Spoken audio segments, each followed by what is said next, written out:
Feel the real fear with us. আসসালামু আলাইকুম। ঈদ মোবারক। ঈদের দ্বিতীয় স্পেশাল এপিসোডে আবারও সকলকে স্বাগত জানাচ্ছি। আশা করি সবাই ভালো আছেন, সুস্থ আছেন।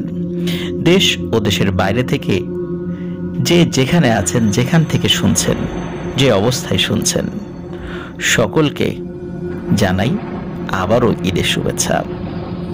প্রিয় লিসেনার্স, আমাদের চ্যানেলে যারা এখন নতুন শুনছেন বা পরে আবার শুনবেন, যারা আমাদের চ্যানেলে সাবস্ক্রাইব করেননি তারা দ্রুত সাবস্ক্রাইব করে ফেলুন। আর আমাদের আফনান দ্য হর ওয়ার্ল্ড নামে একটি ফেসবুক পেজ এবং গ্রুপ রয়েছে, যার লিঙ্ক আমাদের ভিডিও ডিসক্রিপশনে দেওয়া রয়েছে। সেখানে গিয়ে আফনান দ্য হর ওয়ার্ল্ড পরিবারের সদস্য হয়ে যান। প্রিয় লিসেনার্স, আমরা ঈদের দ্বিতীয় স্পেশাল এপিসোডে সৌমিত্র রয়ের পাঠানো বেশ কিছু ঘটনা আপনাদের সাথে শেয়ার করব।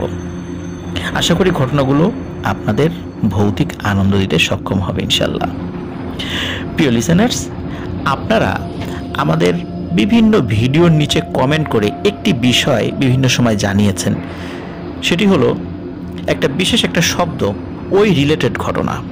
সত্য কথা বলতে ওই শব্দটার সাথে আমি পরিচিত ছিলাম না, যে এটা আসলে কি, এটা আমি বুঝতেই পারছিলাম না যে এই রিলেটেড ঘটনা আবার কি।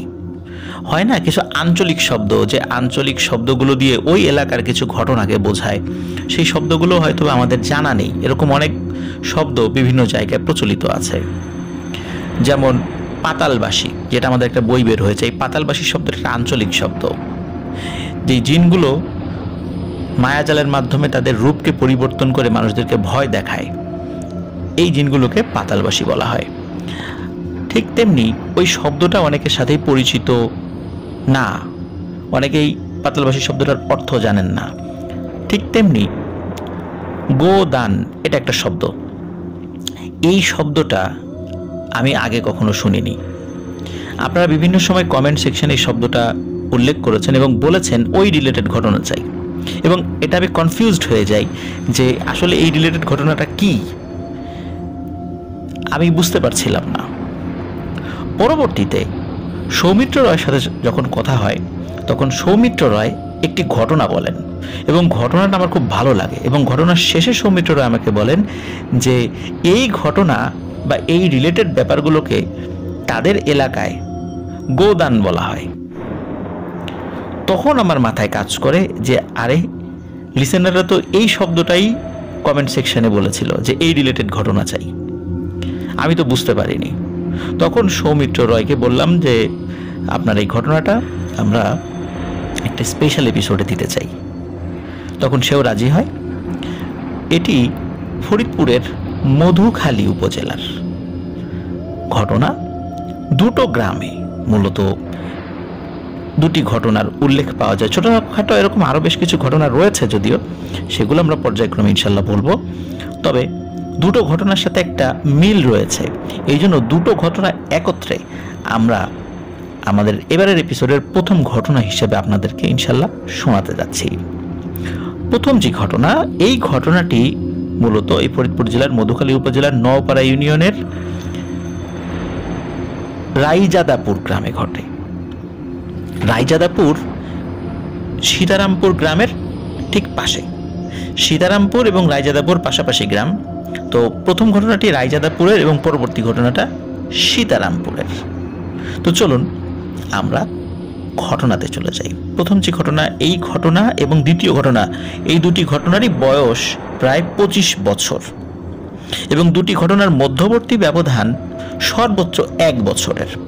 দুটি ঘটনা দুটো গ্রামে ঘটেছে, দুজন ভিন্ন ভিন্ন ব্যক্তির সাথে ঘটেছে, তবে দুটো ঘটনার মধ্যে একটি ভয়ানক মিল রয়েছে।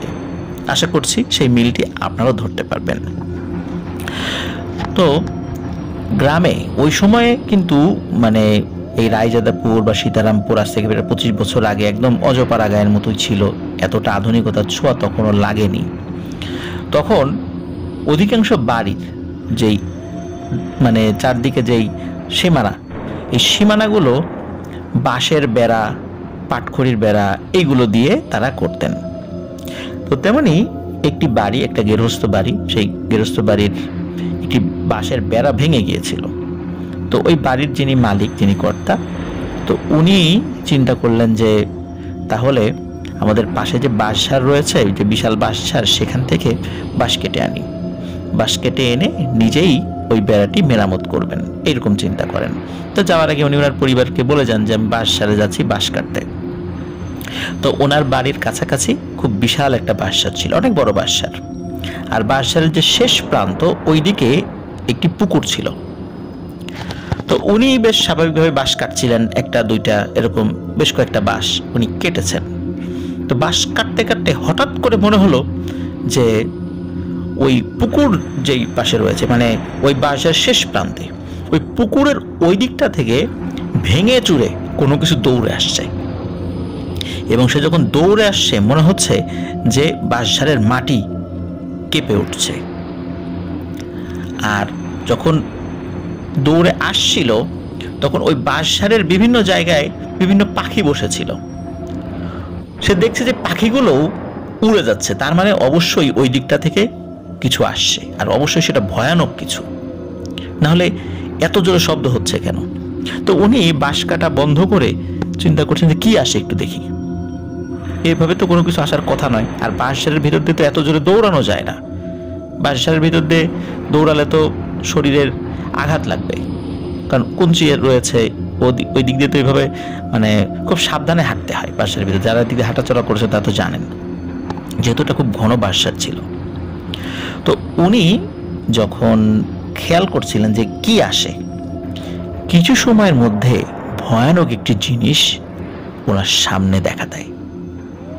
উনি দেখতে পান যে বিশাল আকৃতির একটি গরুর মতো কিছু একটা অবয়ব।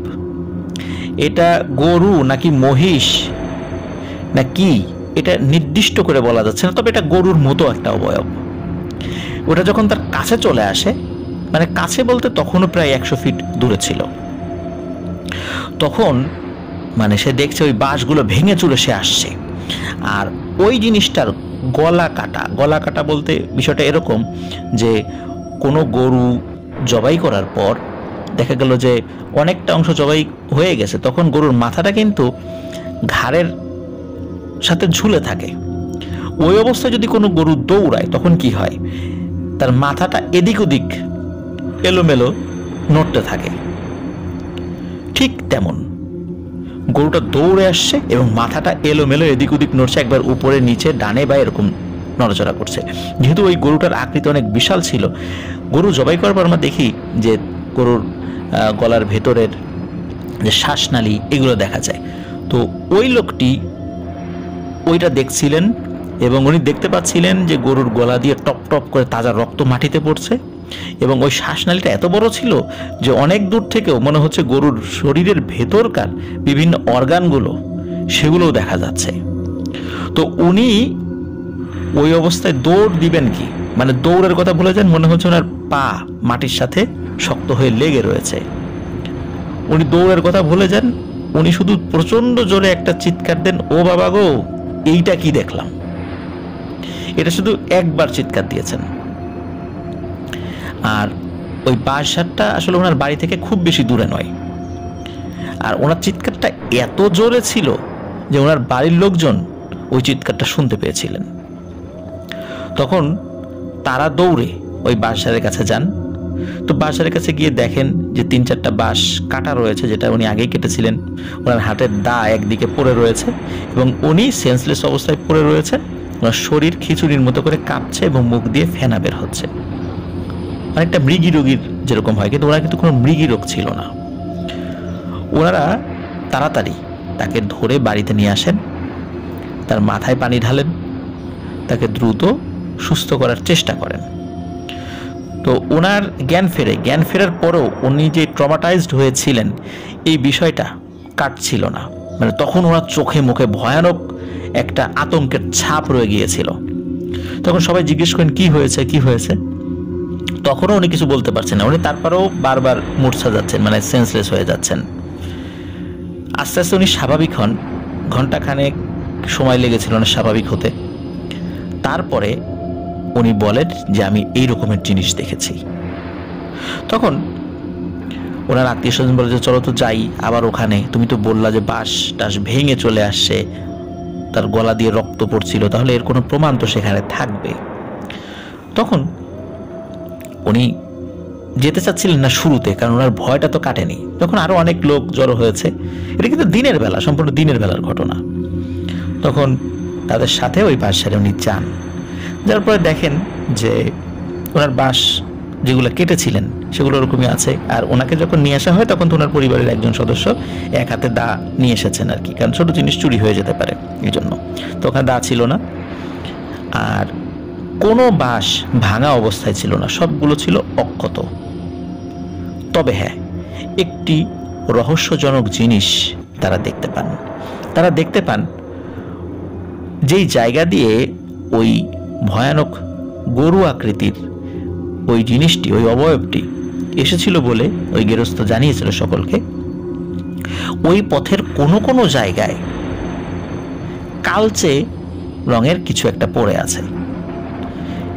এটা দেখতে এরকম যে রক্ত শুকিয়ে গেলে যেরকম মানে রূপ ধারণ করে, যে কালার ধারণ করে, অনেকটাই তেমন। তখন তারা এই ছোপ ছোপ রক্তগুলো তারা দেখতে পায় সেখানে। তখন তারা বুঝতে পারে ও যেই জিনিসটা দেখেছে আসলে সেটা ঠিক ছিল। কিন্তু ওই সময় তো আসলে কারো হাতে এরকম ক্যামেরা মোবাইল ছিল না যে তারা ছবি তুলে রাখবে। আর এই ঘটনার পরে ওই বাসায় ঢুকতেও ভয় পেত, যে আরো মানুষ যে সেটা চেক করতে যাবে সেখানে, এই ভয়ে কেউ আসলে ওখানে সহজে ঢোকেনি। হয়তোবা সেটার প্রমাণ আজকের সময়ে যদি হতো, অবশ্যই হাতে স্মার্টফোন ছিল, ছবি তুলে রাখতো, কিন্তু ওই সময় ওই সেই বাস্তবতায় ওইটার প্রমাণ তারা রাখতে পারেনি। তবে ওই বাসারে হঠাৎ হঠাৎ নাকি এই ধরনের ঘটনা ঘটতো। এটি ছিল আমাদের প্রথম ঘটনার প্রথম অংশ, যেটা রায়জাদাপুরে ঘটেছিল। এবার আসি রায়জাদাপুরের পাশের গ্রাম সীতারামপুর। এই ঘটনাটি যার সঙ্গে ঘটেছিল তার নাম হচ্ছে মাধব। তার ছেলে, তার নাম সঙ্গত কারণে তিনি আসলে বলতে চাননি, তার নামটা আমরা জানি কিন্তু সঙ্গত কারণে তিনি বলতে চাননি। তবে ওই গ্রামের আশেপাশে যারা আছেন বা গ্রামের যারা আছেন তারা যদি এই ঘটনা শুনে থাকেন অবশ্যই মাধবকে চিনবেন। আর এনারা সম্পর্কে সৌমিত্র রয়ের দুঃসম্পর্কের মামা হন। প্রথমত একই গ্রামের, কারণ সীতারামপুরে নওপাড়া ইউনিয়নের সীতারামপুরে হচ্ছে সৌমিত্র রায়ের নানা বাড়ি। আর ওখানে যে প্রতিবেশী সম্পর্কে উনি সম্পর্কে দুঃসম্পর্কের মামা হন, মানে মাধবের ছেলে তার সম্পর্কে মামা হন আর কি, আর মাধব সম্পর্কে নানা হন আর কি দুঃসম্পর্কে। তো এই মাধবের ছেলেই মূলত এই ঘটনাটি শেয়ার করেছে। তো ঘটনাটি কিন্তু দিনের আলোতে ঘটেনি, এটি ঘটেছিল রাতে। গ্রামে তো সন্ধ্যার পরে অনেক রাত, সবাই খেয়ে দিয়ে শুয়ে পড়ে। আর এখন থেকে 25 বছর আগে তো সীতারামপুর গ্রাম সেটা আরো অজপাড়াগা বলেই ছিল বলা যায় আর কি। তখন তো এত আধুনিকতার ছোঁয়া লাগেনি, এটা আমি শুরুতেই বলেছি। তো রাত তখন আনুমানিক 1:30, 2টো বা এরকম একটা সময় আর কি। এখন মাধবের প্রাকৃতিক ডাকে সাড়া দেওয়ার প্রয়োজন পড়ে। তো উনি চিন্তা করেছিলেন যে একটা কাজ করি, বাসার যে উঠোনটা পার হই তো মাঠ, ফসলি মাঠ আর কি। তখন ফসল ছিল না, ফসল বুনবে এরকম একটা অবস্থা আর কি। তো ওই মাঠের দিকে যাই, তখন কিন্তু আকাশে মেঘ ছিল আবার চাঁদও ছিল, মানে মেঘ এবং চাঁদের লুকোচুরি হচ্ছিল। এই জন্য যে জ্যোৎস্নার অনেক আলো রয়েছে এরকমও ছিল না, আবার একদম যে ঘুটঘুটে অন্ধকার এমনটাও না, মানে এরকম একটা আলো আধারির খেলা ছিল। জোনাকি পোকা জ্বলছিল সেখানে। তো উনি হাতে কিন্তু কোনো আলো নেননি, মানে হারিকেন বা এই টাইপের কোনো কিছু নেননি, কারণ উনি চিন্তা করেছেন যে এমনিতেই হেঁটে চলে যাই। তো উনি ওই মাঠের দিকটাতে যান, উনি যে কাজের জন্য বের হয়েছেন। তো উনি যখন ওই উঠানটা পার হয়ে, উঠানটাও বেশ বড় ছিল, বাড়িতে বেশ কয়েকটা ঘর ছিল, সেখানে আত্মীয় স্বজন মানে শরীর একান্নবর্তী পরিবার আর কি, সবাই থাকতেন আর কি। তো উনি উঠান পার হয়ে ওই মাঠের দিকটাতে যান। তো মাঠের ওখানে গিয়ে কেবল দাঁড়িয়েছেন, এখনো বসেনও নাই। হঠাৎ করে ওনার পেছন থেকে ফোঁস ফোঁস শব্দ, মানে শব্দটা এরকম যে অনেক জোরে নিঃশ্বাস নিলে যেরকম শব্দ হয়। আমরা অনেক সময় গরু, মহিষ এদেরকে যেভাবে অনেক জোরে নিঃশ্বাস নিতে দেখি, ঠিক এইরকম নিঃশ্বাস। এবং নিঃশ্বাসটা ছিল গরম নিঃশ্বাস, যেই নিঃশ্বাসটি মাধবের শরীরের পেছনের অংশে খুব ভালোভাবেই পড়ছিল এবং মাধব সেটা ফিল করছিল। মাধব চিন্তা করেন যে কি ব্যাপার, এত জোরে পেছনে নিঃশ্বাস নিচ্ছে কে? মাধব কিন্তু স্পষ্টভাবে বুঝেছিলেন যে এই জিনিসটা তার ডানে না বায়ে না, এটা তার ঠিক পেছনেই রয়েছে। কারণ ডানে বায়ে হলে আমরা কিন্তু বুঝতে পারি যে সামনের দিকে তাকিয়ে থাকলে আমাদের ডান পাশের দিয়ে যদি কোনো কিছু যায় বা বাম পাশ দিয়ে যদি কোনো কিছু যায় সেটা কিন্তু আমরা বুঝতে পারি। কিন্তু মাধব ডানে বায়ে কিন্তু কাউকে তার চোখের যেই দৃষ্টিসীমা এর মধ্যে সে দেখছিল না। এই জন্য সে এটাও ফিল করছিল এই জিনিসটা তার ঠিক পেছনে দাঁড়িয়ে আছে। উনি যে কাজটি করেন সেটি হলো যে উনি ওই দাঁড়ানো অবস্থায় শরীরটা হালকা ঘোরান, মানে হালকা ঘুরিয়েছেন এবং ওনার মাথাটা, মানে ঘাড় ঘুরিয়ে মাথাটা পেছন দিকে নিয়ে নেন। উনি দেখতে চান যে আসলে জিনিসটা কি। আর এটি ছিল ওনার জন্য ভয়ানক একটি পরিণতির কারণ। উনি যখনই পেছন দিকে কিছুটা ঘাড় ঘুরিয়ে তাকিয়েছেন তখনই তিনি দেখতে পান যে প্রায় 15-20 ফুটের মতো উঁচু কালো একটা অবয়ব। কিন্তু শুধু এই অবয়ব যদি তিনি দেখতেন তাহলেও একটা ব্যাপার ছিল। তিনি দেখতে পান যে এই অবয়বটি কালো, কিন্তু এই অবয়বটির আকার আকৃতি বোঝা যাচ্ছে। একটি গরু সে যদি দু পায়ে দাঁড়ায় তাহলে ঠিক কেমন দেখা যাবে, উনি দেখতে পাচ্ছিলেন যে এই আকৃতিটা ঠিক তেমন একটি গরু দু পায়ে দাঁড়িয়ে রয়েছে। এবং এই গরুটির স্বাস্থ্য স্বাভাবিক যে গরু দেখা যায়, আমরা এখনো যে গরুগুলা দেখি, যেমন ব্রাহ্মা জাতের গরু রয়েছে যেগুলো অনেক স্বাস্থ্যবান, অনেক উঁচু, অনেক চওড়া, বলা হয় যে এই গরুগুলো থেকেও ওই গরুটি আকার আকৃতিতে বড় ছিল, স্বাস্থ্যবান ছিল। মাধব দেখতে পান যে গরুটি শুধু যে দাঁড়িয়ে রয়েছে তা নয়, ওই গরুটির চোখ যেখানে থাকার কথা সেখানে কোনো চোখ নেই। গরুটির অনেক বড় বড় মোটা মোটা দুটি শিং রয়েছে, আর ওই গরুটির দুটি চোখ ওই দুটি শিংয়ের চোখা অংশের দুটি জায়গায় অবস্থিত। এবং ওই চোখ দুটি ঠিক লাইটের মতো জ্বলছে, যেখানে আলোক রশ্মি স্পষ্টভাবে বের হচ্ছে। এই দৃশ্য দেখার সাথে সাথে মাধব যে কাজটি করেন, ওখান থেকে তিনি দৌড় দেওয়ার চেষ্টা করেন। মানে দৌড় দিবেন বলতে উনি যেই দিকে দৌড় দেবেন সেই দিকটাই তো ওনার পেছন দিকে ওই ভয়ানক অবয়বটি দাঁড়িয়েছিল। উনি কিছুটা ঘুরে দৌড় দেন। ওনার বাড়ির উঠান তো খুব কাছাকাছি ছিল। উনি ওই উঠোনে গিয়ে পড়ে যান এবং প্রচন্ড জোরে এক চিৎকার দিয়ে পড়ে যান। উনি চিৎকার দিতে দিতে আসছিলেন, শেষ মুহূর্তে উনি প্রচন্ড জোরে একটা চিৎকার দেন। বাড়ির সকলে তো গভীর ঘুমে বিভোর। তখন ওনার চিৎকারে ঘুম ভেঙে যায়। আর একটা ব্যাপার হলো যে উনি যখন ওনার বিছানা থেকে বের হয়েছেন, মানে ওয়াশরুমে, ওনার ওয়াশরুম মানে প্রাকৃতিক কাজ সারার জন্য, ওনার ওয়াইফ টের পেয়েছিলেন যে উনি বাইরে বের হয়েছেন, এটা উনি টের পেয়েছিলেন। আর উনি তখনও ঘুমাননি। ওনার ওয়াইফ যেহেতু ঘুম ভেঙে গেছে ওনার স্বামী না আসা পর্যন্ত, উনি তখনও ঘুমাননি। ওই চিৎকারে সকলের আগে ওনার ঘুম ভাঙে। ওনার স্বামীর চিৎকারে উনিও আরও জোরে চিৎকার দেন। আবার ওনার চিৎকারেও বাড়ির অন্য সকলের ঘুম ভেঙে যায়। গ্রামে দেখা যায় যে আমাদের যেই পিদিম যেটাকে বলি, এটা তো নিভিয়ে ঘুমায়, আর হারিকেন খুব আলতো আলো জ্বালিয়ে সকলে ঘুমিয়ে থাকে। তো ওই চিৎকারে অন্য যারা ছিল তারা সকলে হারিকেনের আলো আরো বেশি করে জ্বালিয়ে দিয়ে তাড়াতাড়ি বের হন। বের হয়ে দেখেন উঠানের শেষ প্রান্ত, যেদিকটা মাঠ রয়েছে, ওই প্রান্তে এসে মাধব অজ্ঞান হয়ে পড়ে আছে। সকলে সেখান থেকে তাড়াতাড়ি তাকে নিয়ে আসে।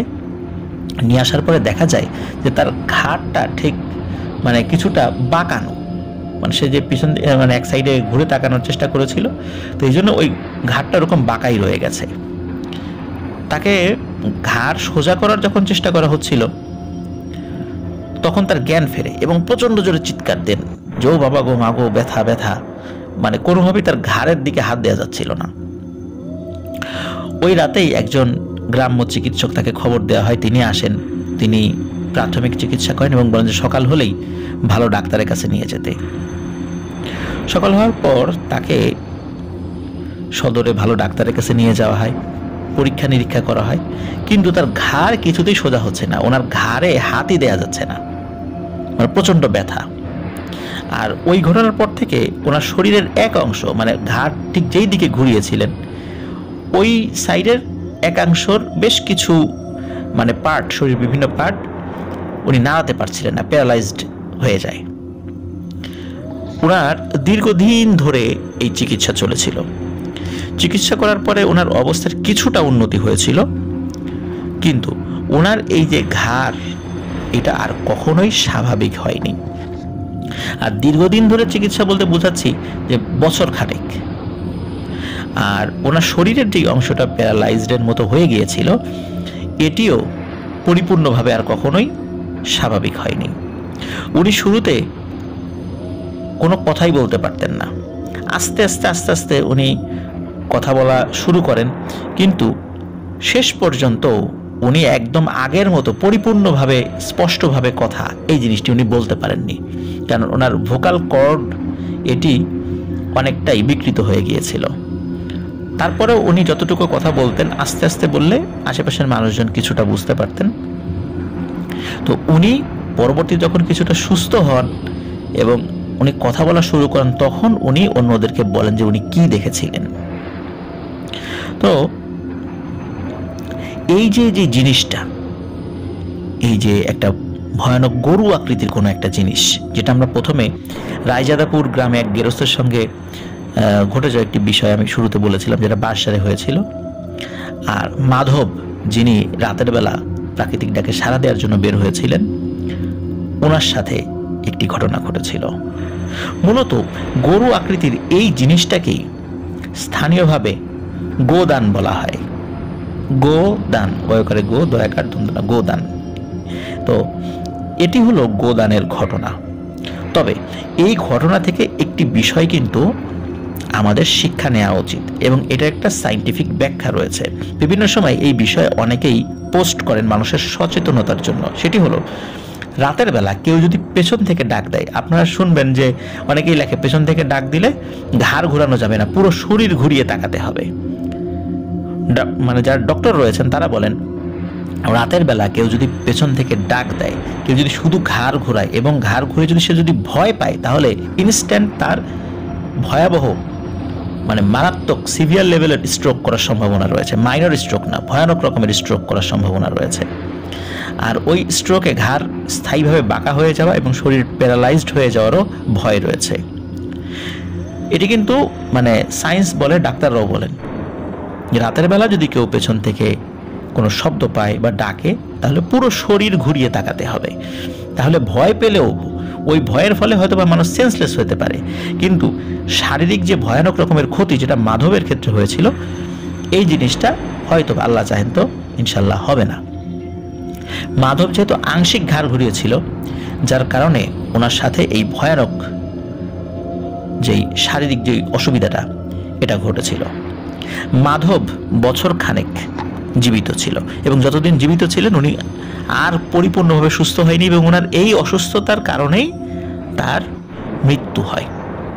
এই ঘটনাটি সীতারামপুর গ্রামের কম বেশি অনেকেই জানেন, এবং এই মাধবের যিনি ছেলে তিনি মূলত এই ঘটনাটা শেয়ার করেছেন। তো মাধবের ছেলে সঙ্গত কারণে তার নিজের নামটি বলতে নিষেধ করেছেন, এছাড়া তার বাবার নাম বা আদার সব কিছু তো সৌমিত্র রয় আমাদেরকে বলেছে। আর সৌমিত্র রয় সম্পর্কে তো এই মাধব, তার মাধব নানা হয় আর কি, তার ছেলে তো বলেছে, যার কারণে এই ঘটনার পুঙ্খানুপুঙ্খ বিবরণ আমরা পেয়েছি। তো প্রিয় লিসেনার্স, এটি ছিল গোদানের ঘটনা। আশা করছি গোদানের আরও বেশ কিছু ঘটনা আমরা পাবো, এবং সত্যি সত্যি গোদানের কয়েকটি ঘটনা আমাদের পাইপলাইনে আছে। ইনশাল্লাহ আমরা পর্যায়ক্রমে সেই ঘটনাগুলো আপনাদের সাথে শেয়ার করব। প্রিয় লিসেনার্স, আশা করছি এই ঘটনাটি আপনাদের ভালো লেগেছে। আর এখনও যারা আমাদের চ্যানেল সাবস্ক্রাইব করেননি তারা দ্রুত সাবস্ক্রাইব করে ফেলুন। আর আমাদের আপনার দ্য হরর ওয়ার্ল্ড নামে একটি ফেসবুক পেজ এবং গ্রুপ রয়েছে, যার লিঙ্ক আমাদের ভিডিও ডিসক্রিপশনে দেওয়া রয়েছে। সেখানে গিয়ে আমাদের আপনার দ্য হরর ওয়ার্ল্ড পরিবারের সদস্য হয়ে যান। প্রিয় লিসেনার্স, চলে যাচ্ছি আমরা আমাদের এই ঈদ স্পেশাল এপিসোডের পরবর্তী ঘটনায়।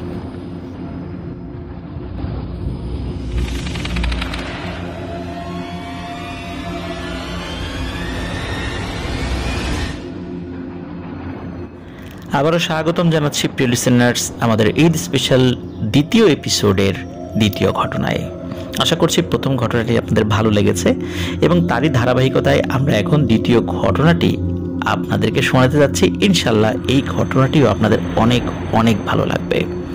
প্রিয় লিসেনার্স, এই ঘটনাটি মূলত ওলা বুড়ি বা ওলা বিবি কেন্দ্রিক একটি ঘটনা। বাংলাদেশের বিভিন্ন প্রান্তে ওলা বুড়ি বা ওলা বিবি যেই নামেই ডাকা হোক না কেন, এই ঘটনা প্রচলিত রয়েছে। আমি নিজেও শুনেছি, আমাদের এলাকাতে শুনেছি, এবং ওলা বুড়ির বেশ কয়েকটি ঘটনা আমি আপনাদেরকেও এই চ্যানেলে শুনিয়েছি। তবে যতগুলি ঘটনা আমি বলেছি বা শুনিয়েছি তার মধ্যে সবচাইতে পুঙ্খানুপুঙ্খ বিবরণ, মানে ঘটনার বিবরণ আমি এই সৌমিত্র রয়ের এই ঘটনা থেকে পেয়েছি। দীর্ঘ সময় ধরে তিনি এই ঘটনাটি সংগ্রহ করেছিলেন, যার কারণে হয়তোবা এই ঘটনাটির একটি সিকোয়েন্স মানে ধারাবাহিকতা এই জিনিসটা আল্লাহর রহমতে রক্ষা করে গেছে, যার কারণে এই ঘটনাটি শুনলে আপনাদের ভালো লাগবে। তবে এই ঘটনাটি শোনার পর এটা সম্পর্কিত একটি ছোট্ট কথা বা ব্যাখ্যা আমি আপনাদেরকে দেওয়ার চেষ্টা করব। আর ওই ব্যাখ্যাটি শোনার জন্য পুরো ঘটনাটি আপনাদেরকে শুনতে হবে আগে, তারপর ইনশাল্লাহ আমরা ওই কথাটি বলবো। কারণ ওই ঘটনার একটা ব্যাপার রয়েছে, এই ব্যাপার সম্পর্কে একটা বিশ্বাস আমাদের মনে আসতে পারে এবং সেই বিষয়টি আমাদেরকে ক্লারিফাই অবশ্যই করতে হবে, না হলে আল্লাহর কাছে আমরা দায়ী থেকে যাব। তো প্রিয় লিসেনার্স, চলুন আমরা মূল ঘটনাতে চলে যাই।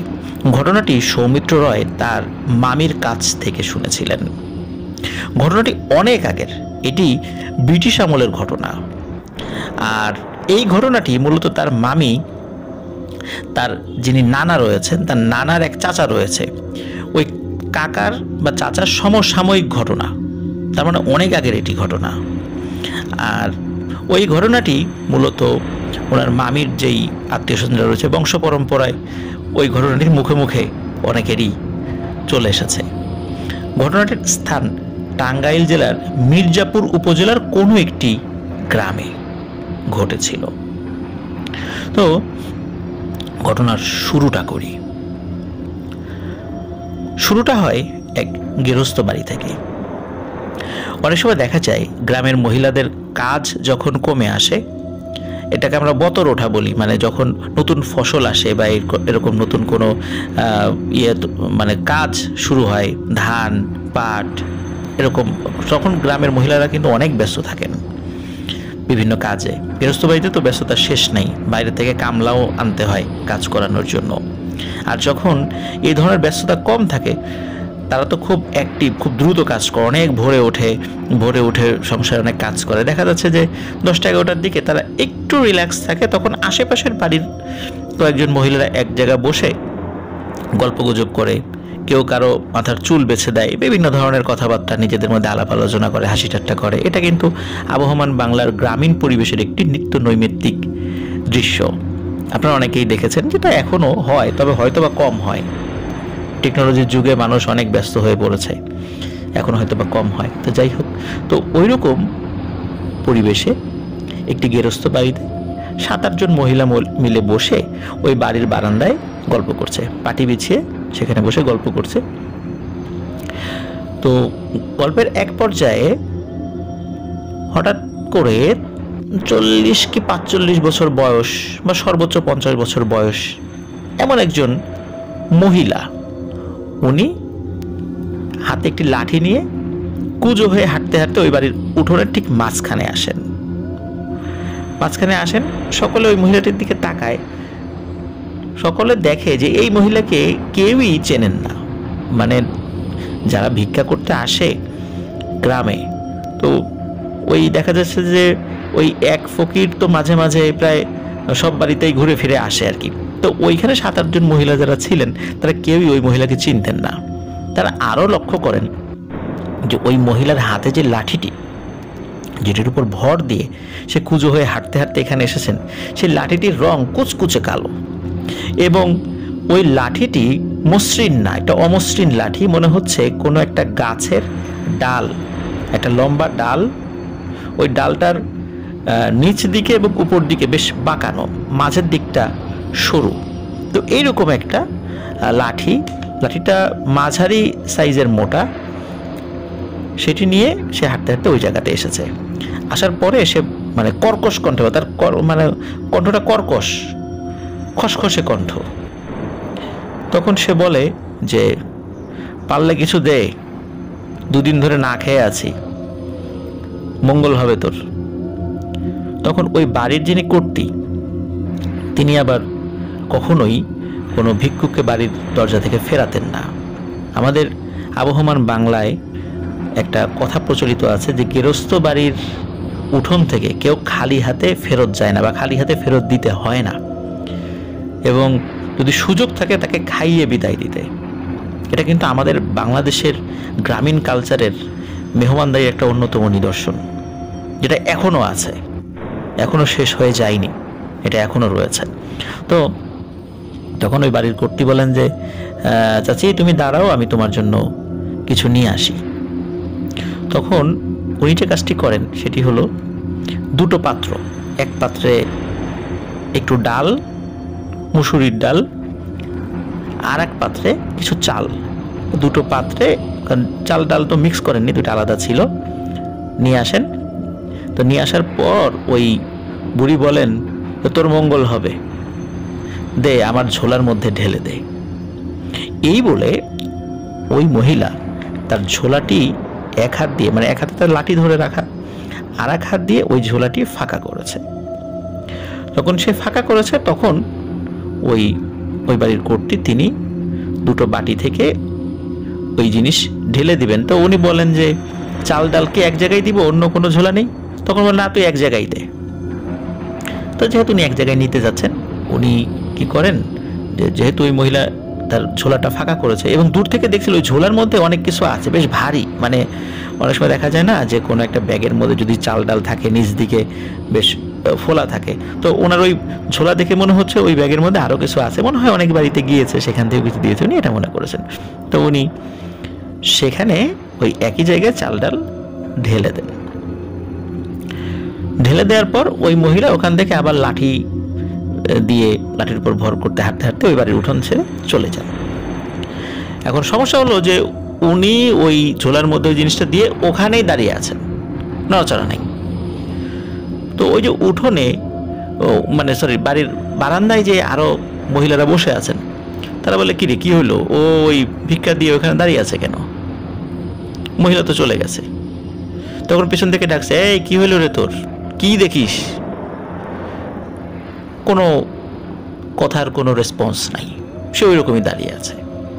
এরকম বেশ কয়েকবার বলার পরে কয়েকজন মহিলাটি সন্দেহ হয়, কি রে কি হলো, ওইভাবে দাঁড়িয়ে আছে, আমরা এতক্ষণ ধরে কথা বলতেছি, ওর কোনো ভ্রুক্ষেপ নেই, কি দেখে? তখন কয়েকজন মহিলা এগিয়ে যান, এগিয়ে গিয়ে ওই মহিলার দিকে তাকিয়ে দেখেন সে ফ্যাল ফ্যাল করে এক দৃষ্টিতে তাকিয়ে আছে, সেই দিকে তাকিয়ে আছে যেই দিকে ওই মহিলাটি হেঁটে চলে গিয়েছে, এবং তার চোখে মুখে ভয়ের ছাপ। তখন আশেপাশে যারা তারা ছিল তারা প্রথমে ডাকার পরে দেখে যে কোনো রেসপন্স নাই। তখন তার গায়ে হাত দিয়ে ঝাঁকি দেয়, এই কিরে কি হলো কি হলো? তো কয়েকবার ঝাঁকি দেওয়ার পরে ওই মহিলা, মানে ওই বাড়ির কর্ত্রী মহিলা, সে বলে হ্যাঁ কি কি কি হলো কি হলো, আরে এটা কি এটা কি, এটাকে আমি কি দেখলাম, এরকম করে বলতে থাকে। মানে অনেক সময় আমরা ঘুম যদি আমাদের হঠাৎ করে ভেঙে যায়, কেউ ডাক দেয়, তখন আমরা যেভাবে শব্দ করে উঠি, হ্যাঁ ও করে শব্দ করে চমকে উঠি, ঠিক ওই রকম মনে হচ্ছে সে একটা ঘোরের মধ্যে ছিল, সে তার সেন্সই ছিল না। তখন বললাম আমি কি দেখলাম রে, এটা কি? তখন বলে কি দেখছিস কি দেখছিস? তখন উনি আবার চিন্তা করে যে কি যে দেখছি এটা যদি এখন এদেরকে বলি এরা তো আবার হাসি তামাশা করবে। বলে না না না, আমি আসলে ভয় পাইছি। হ্যাঁ ভয় পাইছি, মহিলার চেহারা দেখে ভয় পাইছি। তখন ওনারা বলে ওই মহিলার চেহারা দেখে ভয় পাওয়ার কিন্তু স্বাভাবিক একজন মহিলা, 40 থেকে 50 বছর বয়স হবে, স্বাভাবিক মহিলা, স্বাভাবিক গড়ন, একটু কুজো, এই তো ভিক্ষা দিলি চলে গেল, এটা আবার ভয়ের কি আছে, চল। আর ওনার এই ভয় পাওয়া নিয়ে ও মহিলারা টুকটাক হাসি তামাশাও করে, কিন্তু ওনার ভয়ের এই যেই ইয়েটা মানে প্রভাবটা এটা কিছুতেই কাটে না, উনি চুপচাপ হয়ে বসে আছে। যাই হোক, ওই মহিলারা তারা কিছুক্ষণ পরে নিজ নিজ বাড়িতে চলে যায়। সন্ধ্যার আগে তার স্বামী আসে বাইরে থেকে, মানে ক্ষেত থেকে স্বামী আসে। সন্ধ্যার পরে তার একমাত্র ছেলে এবং তার হাজবেন্ড তাকে নিয়ে যখন খেতে বসে, তখন খেতে বসার সময় তখন তার ছেলে এবং হাজবেন্ড একসাথে খাওয়া দাওয়া করছিল। তখন বলে যে আজকে এইরকম একটা ঘটনা ঘটছে, এরকম একজন মহিলা আসছিল, ওই মহিলার ঝোলার মধ্যে আমি একটি ভয়ঙ্কর জিনিস দেখেছি। বলে কি দেখছো? বলে আমি যখন ওই মহিলার ঝোলার মধ্যে চাল ডাল একসাথে ঢেলে দিচ্ছিলাম, ওই মহিলাটা হাত দিয়ে যখন তার ঝোলাটা ফাঁকা করেছিল, তখন আমি দেখি ওই ঝোলার মধ্যে মেয়েদের লম্বা লম্বা চুল পেঁচানো, মানে পেঁচিয়ে রাখা, আর ওই চুলের ভেতর দিয়ে মানুষের চোখের মতো বড় বড় চোখ তাকিয়ে আছে, এবং মানুষের চোখ যেমন চোখের পলক ফেলে পিট পিট করে, ওই অনেকগুলো চোখ বিক্ষিপ্ত অবস্থায় ওই ঝোলার মধ্যে রাখা, ওই চোখের উপর দিকে ওই চুলগুলো আছে। আমি স্পষ্ট দেখতে পাচ্ছিলাম সেই চোখগুলো পিট পিট করছে, আর ওর উপরেই আমি চাল ডাল ঢেলে দিয়েছি এবং ওই সময় আমি জিনিসটা দেখেছি। এই কথা শোনার পর ওনার হাজবেন্ড বলতেছেন যে সর্বনাশ, এইটা তো মনে হচ্ছে ওলা বিবি আসছিল আমাদের বাড়িতে, আর ওলা বিবি তো রোগ ছড়ায়, মানে কলেরা ছড়ায়। তখন ওই মহিলা বলে যে তাহলে এখন উপায়? বলে আমাদের কোনো ভয় নাই, তুমি তো তাকে চাল ডাল দিয়েছো, সাহায্য করেছো, যারা সাহায্য করে তাদের সাধারণত কিছু হয় না, এই কথা বলে, সুতরাং আমাদের কারো কিছু হবে না, এই কথা বলে তার ওয়াইফকে আশ্বস্ত করে। এর মধ্যে কি হয়, খাওয়া দাওয়া করে যখন তারা সকলে শুয়ে পড়েছে রাত 10টা সাড়ে 10টার দিকে, আর গ্রামের ওই সময় ব্রিটিশ পিরিয়ড রাত 10টা সাড়ে 10টা তো নিশ্চয়ই বুঝতে পারছেন যে কি অনেক মানে কি ভয়ানক রাত বা অনেক রাত আর কি, গভীর রাত। হঠাৎ করে তার স্বামী সে ওই বমি করার জন্য ওয়াক ওয়াক শব্দ করতে থাকে, এবং সে দৌড়ে ঘর থেকে বাইরে যায় এবং কন্টিনিউ তার বমি হচ্ছে। এদিকে স্বামীর এই অবস্থা দেখে উনি কি করবেন বুঝতে পারছেন না। উনি টুকটাক যতটুকু গ্রামীণ চিকিৎসা জানতেন, স্বাভাবিকভাবে সবাই যেটা জানে উনি সেটা করার চেষ্টা করেন, কিন্তু তার স্বামীর বমি বন্ধ হয় না। এদিকে সারা রাত ধরে বমি হচ্ছে, আর তার ছেলের ভোর রাত থেকে বমি শুরু হয়েছে, একই রকম শুরু হয়েছে বমি। পরের দিন সকালবেলা যখন ওই লোকজন আসছে, কি হইল, উনিও লোকজনদেরকে ডেকেছেন, তখন বলে এই তো ঘটনা, রাত থেকে তো এরকম বমি শুরু হয়েছে। তখন উনি আরো একটি বিষয় গ্রামবাসীকে বলেন যে গতকাল দুপুরবেলা যে মহিলাটি এসেছিল, আমার স্বামী বলতেছে ওইটা ওলা বিবি ছিল, যে ওলা বিবিকে আমি চাল ডাল দিছি, আর তার ব্যাগের মধ্যে আমি এই এই জিনিস দেখেছি। তখন এই ঘটনা যখন মানে তারা শুনছে, সকালবেলার ঘটনা এটা, তখন দেখা যাচ্ছে যে ওই বাড়ির উঠোনের, ওই গ্রামের লোকজন দেখছে যে ওই বাড়ির উঠোনের বিভিন্ন জায়গায় ওই যে মহিলাদের লম্বা লম্বা যে চুল, ওই চুলগুলো ছড়ানো, বিভিন্ন জায়গায় ছড়িয়ে পড়ে আছে। তখন ওই গ্রামের মহিলারা বলে সর্বনাশ রে, গ্রামে তো ওলা বিবি ঢুকছে। তো তারা তো খুব আতঙ্কিত হয়, যে যার বাড়িতে চলে যায়, মানে তাকে সবাই অ্যাভয়েড করে। তখন ওই মহিলা কি করে, এখন উপস্থিত ভাবে কি করবেন বুঝতে পারে না, তখন সে ঝাড়ু দিয়ে উঠান থেকে চুলগুলো বাইরে ফেলে দেয়। এদিকে তার হাজবেন্ড এবং মানে ছেলের অবস্থা খুবই খারাপ। এদিকে তাদের বিষয়ে কোনো ডাক্তারি পদক্ষেপ নেওয়ার আগেই তারা দুনিয়া ছেড়ে বিদায় নেন, আর তাদের মারা যাওয়া গ্রামের মধ্যে আরো আতঙ্ক সৃষ্টি করে। সবাই নিজেদের ঘরে নিজেদেরকে আবদ্ধ করে রেখে কেউ সহজে বের হতে চায় না, আর চারদিকে রটে যায় ওই গ্রামে ওলা উঠছে, ওলা উঠছে রে, ওলা উঠছে, এইভাবে মানে চারদিকে এটা আতঙ্ক সৃষ্টি হয়ে যায়। এখন কথা হলো যে এইরকম করে 1-2 দিন যায়, আর কোনো না কোনো বাড়িতে ওই বাড়ির লোকজন ওলাতে আক্রান্ত হয়, মানে কলেরাতে আক্রান্ত হয়। আর কলেরার যে লক্ষণগুলো যেগুলো ছিল, এগুলো কিন্তু ওই প্রথম যেই বাড়ির কথা বলছি সেই বাড়ির ওই কর্তা এবং তার ছেলের মধ্যে দেখা গিয়েছিল। বমির সাথে তো আরও অনেক লক্ষণ রয়েছে, সেগুলো দেখা গিয়েছিল এবং সেগুলোর চূড়ান্ত পর্যায়েই তারা দুজন মারা গিয়েছিল। তো একই রকমভাবে প্রথমে বমি, তারপর থেকে শুরু করে নিয়ে আরও বিভিন্ন ব্যাপারগুলো গ্রামের বিভিন্ন ঘরে ঘটতে থাকে এবং যেই বাড়িতেই এটা শুরু হয় একদিনের মধ্যে ওই বাড়ির সকলে মরে সাফ। এইভাবে চলতে থাকে। এখন গ্রামের লোকজন যে কি করবে এটা ঠিক বুঝতে পারছে না, কেউ তো ঘর থেকে বেরই হচ্ছে না। কোন বাড়িতে মানুষ মারা গেছে, তাদেরকে দাফন কাফন কে করবে, এটা নিয়েও কারো কোনো মানে টেনশন নাই। নিজের জীবন বাঁচানোর জন্য সবাই মরিয়া হয়ে আছে যে কোনোভাবেই তারা যেন আক্রান্ত না হয়। এর মধ্যে ওই গ্রামে আরেকজন ব্যক্তি ছিলেন, উনি 5 ওয়াক্ত নামাজ কালাম পড়তেন। ওরকম হুজুর ছিলেন না, কিন্তু 5 ওয়াক্ত নামাজ কালাম পড়তেন, সৎভাবে জীবনযাপন করতেন, নিজের পরিবারকে ইসলামিক যেই নিয়মকানুন রয়েছে তার মধ্যে রাখার চেষ্টা করতেন, মানে একজন প্র্যাকটিসিং মুসলিম ছিলেন তিনি। তো উনি ফজরের আজানের পর, আজানের বেশ খানিকক্ষণ পর, সূর্য তখনও ওঠেনি, মানে সূর্য কেবল উঠছে, তখন চারদিকে অন্ধকার অন্ধকার আছে। তো উনি কি করতেন, উনি ওনার বাড়ির কাছাকাছি একটা পুকুর রয়েছে, বেশ বড় পুকুর রয়েছে। তো ওই পুকুরের কাছে বা পুকুরের ঘাটে অজু করতে চান। তো পুকুরের চারদিকে ঝোপঝাড় রয়েছে, মানে পুকুরের যে পাড় সেই ঝোপঝাড় রয়েছে। তো উনি যখন অজু করতে যাচ্ছেন তখন কিন্তু আলো কেবল ফুটছে, হালকা আলো ফুটছে আর কি, চারদিকে তখনও বোঝা যাচ্ছে। হঠাৎ করে পুকুরের উত্তর দিকে উনি মানে খচখচ আওয়াজ পান, মনে হচ্ছে ঝোপের মধ্যে খচখচ কিছু আওয়াজ হচ্ছে। তো উনি তখন অজু কিন্তু শুরু করেননি। উনি দেখতেছেন যে ওই ঝোপের মধ্য থেকে কিছু একটা বের হলো, এবং যেটা বের হলো সেটা প্রায় 10 ফুট লম্বা একজন মহিলা, পরনে সাদা শাড়ি পরা, এবং সে ওই ঝোপের মধ্যে থেকে বের হলো।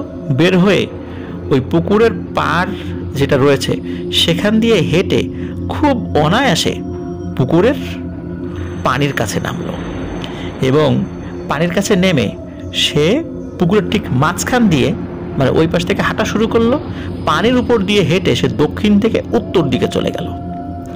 উত্তর দিকে গিয়ে সে আবার স্বাভাবিকভাবে, মানে আমরা তো পুকুরের ঢালে উঠতে গেলে একটু মানে কোনো কিছু ধরে উঠি, কিন্তু সে কিন্তু কোনো কিছু ধরে নামেও নাই, ওঠেও নাই। সে একদম মানে যেভাবে মানুষ হাঁটে ঠিক স্বাভাবিকভাবে হেঁটে ওই পাশে যে ঝোপঝাড় রয়েছে সেই ঝোপঝাড়ের ভেতরে চলে গেলেন।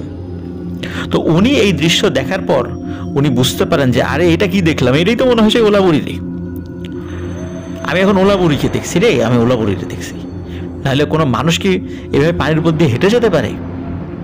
উনি যখন প্রচণ্ড ভয় পান, তাড়াতাড়ি করে উনি উজু করে দ্রুত বাসায় যান। বাসায় যেয়ে নামাজ পড়ে ওনার পরিবারকে বলেন যে আমি তো এই দেখছি। এবং এই ওলাবুড়িকে দেখার এই ব্যাপারটা চারদিকে চাউর হয়ে যায় যে ওই লোকটা ওলাবুড়িকে সচক্ষে দেখেছে আজকে সকালবেলা। লোকজনের মধ্যে আরও ভয় ভীতি সঞ্চারিত হয় যে এখন কি হবে। ওই পুকুরের পানি তো অনেকেই ব্যবহার করে, মনে হয় ওই পুকুরের পানি ব্যবহার করলে কলেরা আরও ছড়াতে পারে। এখন গ্রামের মানুষজন পুকুরের পানি ব্যবহার করাও একরকম বন্ধ করে দেয়, মানে এতটা আতঙ্ক সৃষ্টি হয়ে যায়। আর সত্যি সত্যি তো গ্রামের বিভিন্ন বাড়িতে এরকম ওলা উঠছিল। এই কারণে গ্রামের মানুষের মধ্যে এই ভয়ভীতি সঞ্চারিত হওয়াটা তো অস্বাভাবিক কিছু না। আর এরপরে আরও একটি ঘটনা ঘটে। তবে ওই যে হুজুর যেই মহিলাকে দেখেছিল সে কিন্তু তার চেহারাকে দেখেনি, ঘোমটা দেয়া ছিল, এজন্য তার চেহারা দেখেনি। তবে তার হাত পাগুলো অস্বাভাবিক রকমের লম্বা মনে হচ্ছিল। তো এরপরে গ্রামের কয়েকজন মানুষ তারা বলতে থাকে, মানে সবাই যে ঘরের মধ্যে মানে যদি ঢুকে থাকলে তো আর খাওয়া দাওয়া হবে না, কেউ না কেউ তো বাইরে বের হবেই, কারণ গ্রামের মানুষজন তো ঘরে এইভাবে খাবার মজুত করে রাখে না। অনেকে আছে দিন মজুর বা দৈনন্দিন কাজে তো বাইরে কিছুটা বের হতেই হয়।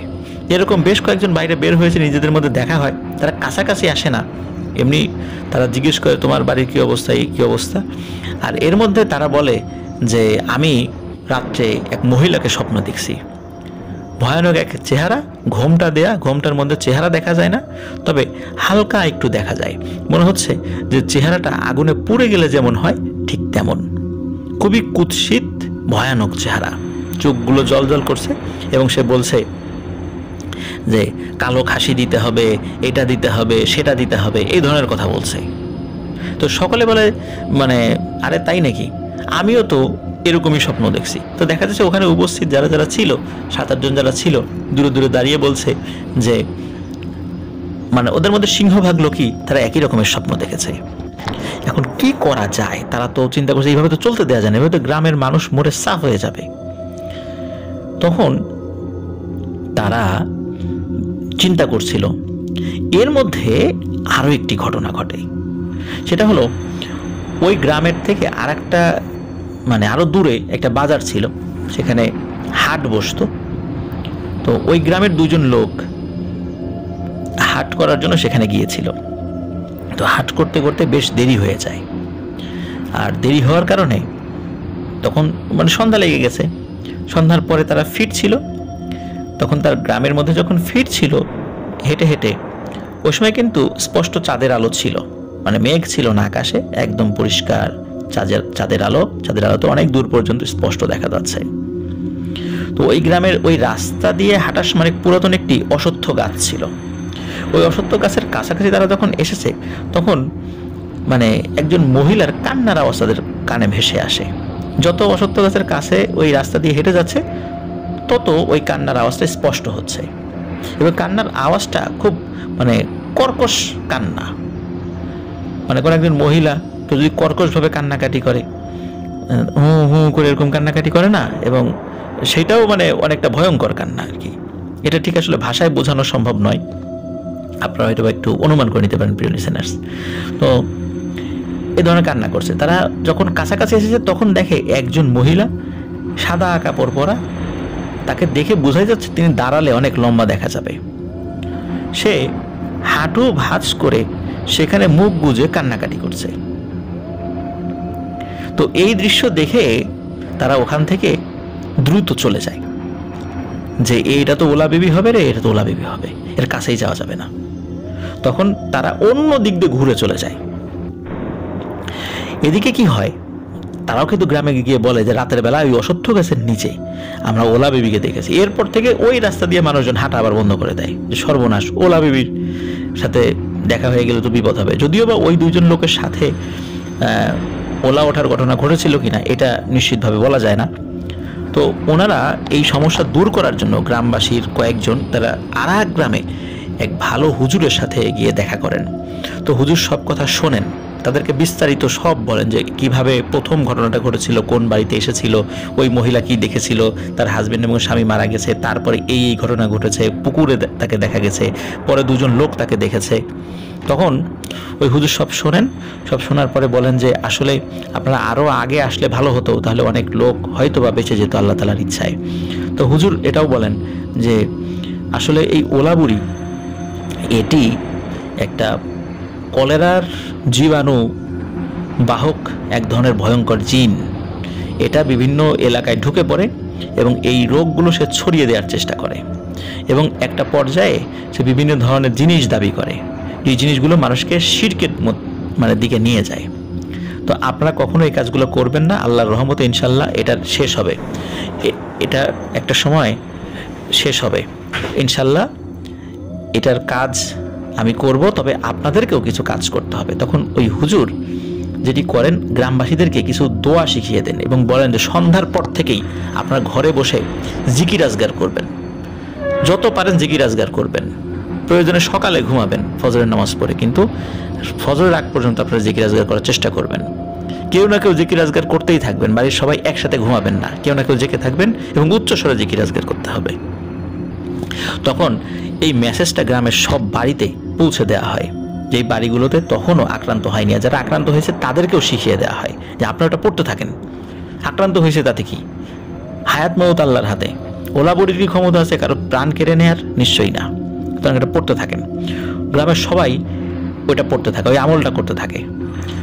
অদ্ভুত ব্যাপার হলো ওই গ্রামে যারা ওলা ওঠার মানে ওলা ওঠার শিকার হয়েছিল, এরা মানে আস্তে আস্তে সুস্থ হয়ে যেতে থাকে। পরের দিন থেকে তার অবস্থার উন্নতি হতে থাকে, আর নতুন করে ওই জিনিসটা সংক্রমিত আর হচ্ছে না। কিন্তু হুজুর বলেছিল টানা 7 দিন এই কাজটি করে যাবেন। 7 দিনের মধ্যে ইনশাল্লাহ যার হায়াত শেষ হয়ে গেছে আল্লাহ তাআলা তো তাকে নিয়েই যাবেন তার কাছে, আর যিনি সুস্থ হওয়ার সম্ভাবনা আছে আল্লাহ তাআলা এই ওসিলা সুস্থ করে দেবেন, নতুন করে ইনশাল্লাহ কেউ আক্রান্ত হবে না। কিন্তু 7 দিনের মধ্যে কেউ এটা ছাড়া যাবে না। তো ওনারা তো এটা পড়ছে এবং ওই 7 দিনের শেষ দিকে এসে ওই আবারও তো হাটের দিকে যেতে হবে। গ্রামের লোকজন তো হাট থেকেই বাজার ঘাট করে, নাহলে তো তারা কি খাবে। আরও 2 জন লোক ওই দিনেও তাদের হাট মানে শেষ হতে দেরি হয়ে যায়। ওরকম একসাথে সাধারণত একা আসে না, গ্রামের লোকজন রাতের বেলা দলবদ্ধভাবে আসে। এরকম 2 জন লোক হাট করে ফিরছিল। তারাও ওই যখন দেখছে যে গ্রামের ইয়েটা কমে গেছে, ওলার প্রকোপটা কমে গেছে, তখন তারাও ওই অসত্য গাছের ওই রাস্তা দিয়ে আসছিল। তারাও সেই শব্দ মানে সেই কান্নার শব্দটা শুনতে পায়। তখন তারা বলে, আরে এইটা কি শব্দ? তখন তারা ওদিক দিয়ে যাচ্ছিল, তখন দেখে এই যে সেই একই আকৃতির সাদা কাপড় পরা একজন মহিলা, হাঁটু ভাঁজ করা, হাঁটুর মধ্যে মুখ গুজে কান্নাকাটি করছে। এর মধ্যে একজন বলে, আরে এটা কি আমাদের গ্রামের কোনো মহিলা নাকি, একটু দেখি। তখন একজন বলে, খবরদার করিস কি, তুই জানিস না যে এই ঘটনা এর আগে ঘটছে? বললে যে ঘটছে, এখন তো নাই, এখন তো কমে গেছে, এটা তো আমাদের গ্রামের কোনো মহিলাও তো হতে পারে, পদ ভুলে চলে আসতে পারে, বা কোনো কারণে পারিবারিক সমস্যা এখানে চলে আসতে পারে, হয়তো বা এখানে বসে আছে কিছুক্ষণ পরে আত্মহত্যা করবে, এরকম ঘটনা তো আমরা শুনি। তো তাকে একটু জিজ্ঞেস করি। তো আর একজন বারবার তাকে না করছে, কিন্তু ওরা এইভাবে না করতে করতে যখন এগিয়ে যাচ্ছে তখন দুজনের নাকে বিশ্রী রকমের পচা গন্ধ, মানে মাছ পচে গেলে যেরকম গন্ধ হয় ঠিক ওই রকমের গন্ধ তাদের নাকে ভেসে আসে। তখন আরেকজন বলে যে খবরদার কাছে যাস না, তুই দেখ ওই মহিলার আকৃতি স্বাভাবিক মহিলার থেকে বড়, হাত পাগুলো বড় বড় মনে হচ্ছে, আর এইরকম পচা গন্ধ কি কোনোখান থেকে আসে? আশেপাশে তো কোনো জলাশয় নেই যে সেখানে কোনো মাছ টাছ পচে গেছে, সুতরাং কাছে যাস না। ওই লোকটা যদিও কাছে যাওয়ার চেষ্টা করে ওই মহিলার কুশলাদি জানানোর জন্য, কিন্তু সে তাকে টেনে ধরে। ওরা যখন চলে যাচ্ছিল আর একটু দূর দিয়ে, তখন ওই মহিলাটি তার মাথা উঠায়। মাথা উঠানোর পর বলে ওঠে, কিরে তোরা চলে যাচ্ছিস, আমাকে তো তোরা এই গ্রামে থাকতে দিলি না, না? কি ভেবেছিস তোরা সব বেঁচে যাবি? আমি আবার আসবো, আবার যখন আসবো না, এই গ্রাম সাফ না করে দিয়ে আমি যাব না। তখন ওই মহিলাটির দিকে যখন তারা তাকিয়েছে, তারা ওই মহিলার ভয়ানক চেহারা সর্বপ্রথম এই 2 জন ব্যক্তি খুব ভালোভাবে প্রত্যক্ষ করেছিল। তারা দেখে এমন ভয়ঙ্কর চেহারা, এবং তার চোখ দুটো জল জল করছে, অন্ধকারের মধ্যে জল জল করছে, মানে সাদা, মানে চোখ দুটো ছিল সাদা এবং জল জল করছে লাইটের মতো। আর মুখটা অস্বাভাবিক রকমের লম্বা, চেহারা ওই আলোতেই, মানে চাঁদের আলোতে ওই সময় যতটুকু ছিল ততটুকু ছাড়াও মনে হচ্ছে ওই মহিলার চেহারাটা মানে কুৎসিত এবং কালো হলেও বেশ স্পষ্ট, মানে খুব স্পষ্টভাবে দেখা যাচ্ছে। এবং মনে হচ্ছে যে ওই মহিলার মুখ পোড়া, ঠিক যেমনটা স্বপ্নে দেখা গিয়েছিল, এমন অবস্থা। ওরা এই মহিলার এই কথা শুনে ওইখান থেকে ঝেড়ে দৌড় দেয় এবং দৌড় দিয়ে গ্রামের প্রত্যেকটা বাড়িতে, গ্রাম তো খুব বেশি বড় ছিল না, তো প্রত্যেকটা বাড়িতে গিয়ে বলে যে এই ওলা বিবিকে দেখছি, কেউ জিকির থামাবে না, 7 দিন না হওয়া পর্যন্ত কেউ থামাবে না। অনেকের মধ্যে একটা শিথিলতা চলে আসছিল যে কমে গেছে তো, কিন্তু এরপরে মানে তখন লোকজন আরো ভয় পায় এবং তারা আরো নতুন উদ্যমে তারা ওই হুজুরের শিখিয়ে দেয়া দোয়া দুরুদ এবং জিকির আজগারগুলো পাঠ করতে থাকে। এভাবে 7 দিন পার হয়ে যায়। 7 দিনের মধ্যে যেটি হয় যে নতুন করে কেউ আক্রান্ত হয়নি, যারা আক্রান্ত ছিল তারা আস্তে আস্তে আল্লাহর রহমতে সুস্থ হয়ে যায়। তবে এর মধ্যে কেউ কেউ মারা গিয়েছিলেন যারা এক্সট্রিম পর্যায়ে ছিলেন। পরবর্তীতে গ্রামের লোকজন আবার সেই হুজুরের কাছে যায়। হুজুর বলেন যে আমি সময় করে তোমাদের গ্রামে আসবো, যখন ওদিকে যাব, এবং গ্রামে এসে গ্রামের বিভিন্ন প্রান্তে আমি দোয়া দুরুদ পড়ে ইনশাল্লাহ তোমাদের গ্রামকে আল্লাহর চান্ত বন্ধ করে দিয়ে যাব, আর এই মহিলা আর এখানে আসতে পারবে না ইনশাল্লাহ। তো প্রিয় লিসেনার্স, এই ঘটনাটি মানে ছোট ছোট বিক্ষিপ্ত ঘটনা, তো এগুলো একত্র করতে হয়েছে। আর এই ঘটনাটি মূলত এই সৌমিত্র রায়ের মামির নানার যিনি কাকা, এই কাকা উনি ওনার নানার কাছে বলেছিলেন। ওনার কাকা ওই সময় জীবিত ছিলেন, উনি ওই গ্রামের লোকই ছিলেন। উনি যদিও বা ওলাবুড়িকে দেখেননি, কিন্তু ওলাবুড়ির ওই ঘটনা যে ঘটছে ওই গ্রামে সিংহভাগ লোকই মুসলিম ছিলেন। সিংহভাগ লোকই মুসলিম ছিলেন, হিন্দু অল্প কয়েকটি পরিবার ছিল, তার মধ্যে ওনার পরিবার একটা। এখন তাদেরকেও বলা হয়েছে যে আপনারা আপনাদের ঘরে বসে আপনাদের যেই দোয়া আছে বা তন্ত্রমন্ত্র সেগুলো পড়তে থাকবেন, মানে প্রত্যেকেই তার ধর্মের বিষয়গুলো পড়তে থাকবে। তো ওনারা কিন্তু ওইভাবে ঘরে বসে আমল করেছিলেন, যার ফলে তাদের পরিবারেরও কোনো ক্ষতি হয়নি। তবে গ্রামের বেশ কিছু মানুষ মারা গিয়েছিল, এবং যেই বাড়িতে শুরুর দিকে ঢুকেছে, মানে শুরুর দিকে বলতে ওই হুজুরের আমল শিখাই দেওয়ার আগে ওই মানে বাড়ি সাফ হয়ে গেছে, এবং কবর দেওয়ার জন্য লোক খুঁজে পাওয়া যেত না, এমন একটা আতঙ্ক মানে মানুষের মধ্যে বিরাজ করত। আমরা দেখেছি করোনা হলেও আমাদের মধ্যে এই ধরনের আতঙ্ক বিরাজ করেছিল। কেউ কারোর সাথে আমরা দেখা করি না, কারো বিপদেও আমরা এগিয়ে আসি না, এমন একটা সিচুয়েশন কিন্তু এই করোনার মধ্যে 2020 সালের মার্চের পর থেকে আমরা দেখেছি। সুতরাং ওলা ওঠার ওই ভয়াবহতা আমরা হয়তো ওই সময় দেখিনি, কিন্তু করোনার মাধ্যম দিয়ে কিন্তু আমরা অনেক কিছু দেখেছি, শিখেছি যে এই ধরনের পরিবেশ পরিস্থিতি কতটা ভয়ানক হয়। তো প্রিয় লিসেনার্স, আমি বলেছিলাম যে এই ঘটনার একটি ব্যাখ্যা রয়েছে। আপনারা অনেকেই বলতে পারেন যে জীবন মৃত্যু সবকিছু তো আল্লাহর হাতে, এবং কোনো সংক্রামক ব্যাধি আল্লাহর ইচ্ছা ছাড়া ছড়ায় না। তাহলে ওলাবুড়ির কি ক্ষমতা আছে সে গ্রামের পর গ্রাম সে এই রোগ সংক্রমিত করে মানুষকে মেরে ফেলে?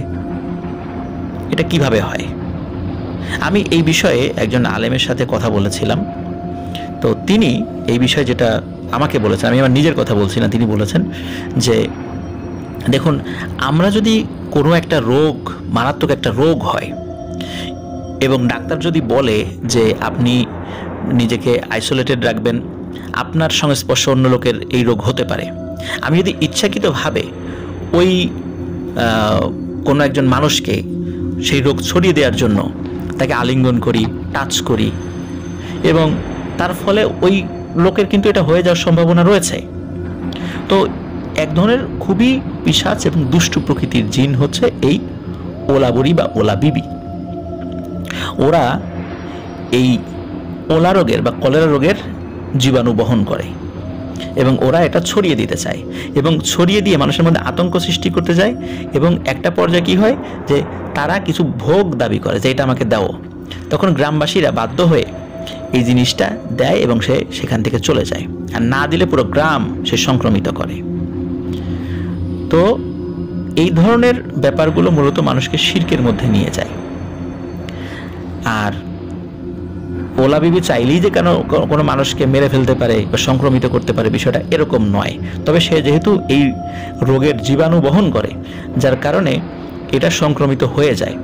তবে সেই আলেম এটা বলেছেন যে যেহেতু আল্লাহর ইচ্ছায় মানুষের মৃত্যু হয়, জন্ম হয়, সুতরাং ওলা বিবির এই ঘটনাগুলো আল্লাহর ইচ্ছাই হয়। আল্লাহ যদি চান তাহলে সংক্রমিত হবে, না হলে হবে না।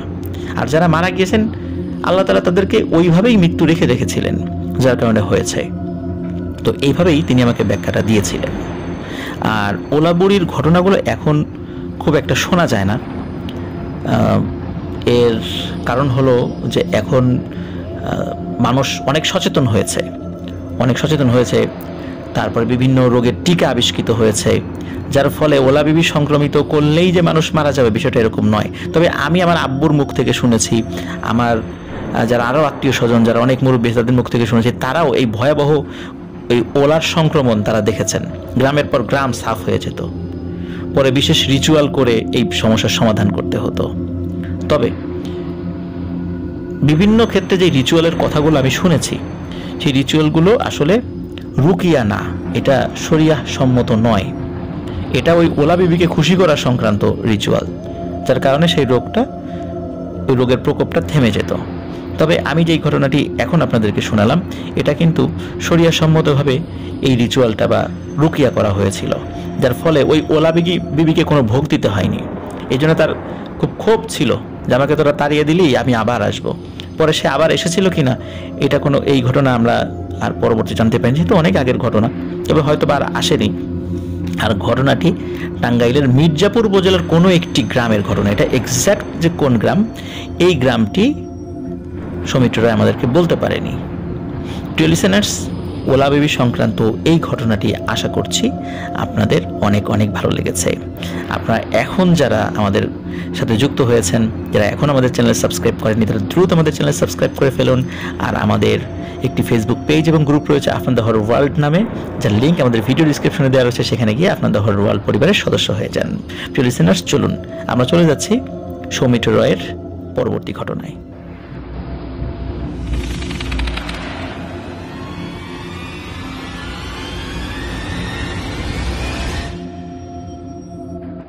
আবারও স্বাগতম জানাচ্ছি প্রিয় লিসেনার্স আমাদের ঈদ স্পেশাল দ্বিতীয় এপিসোডে।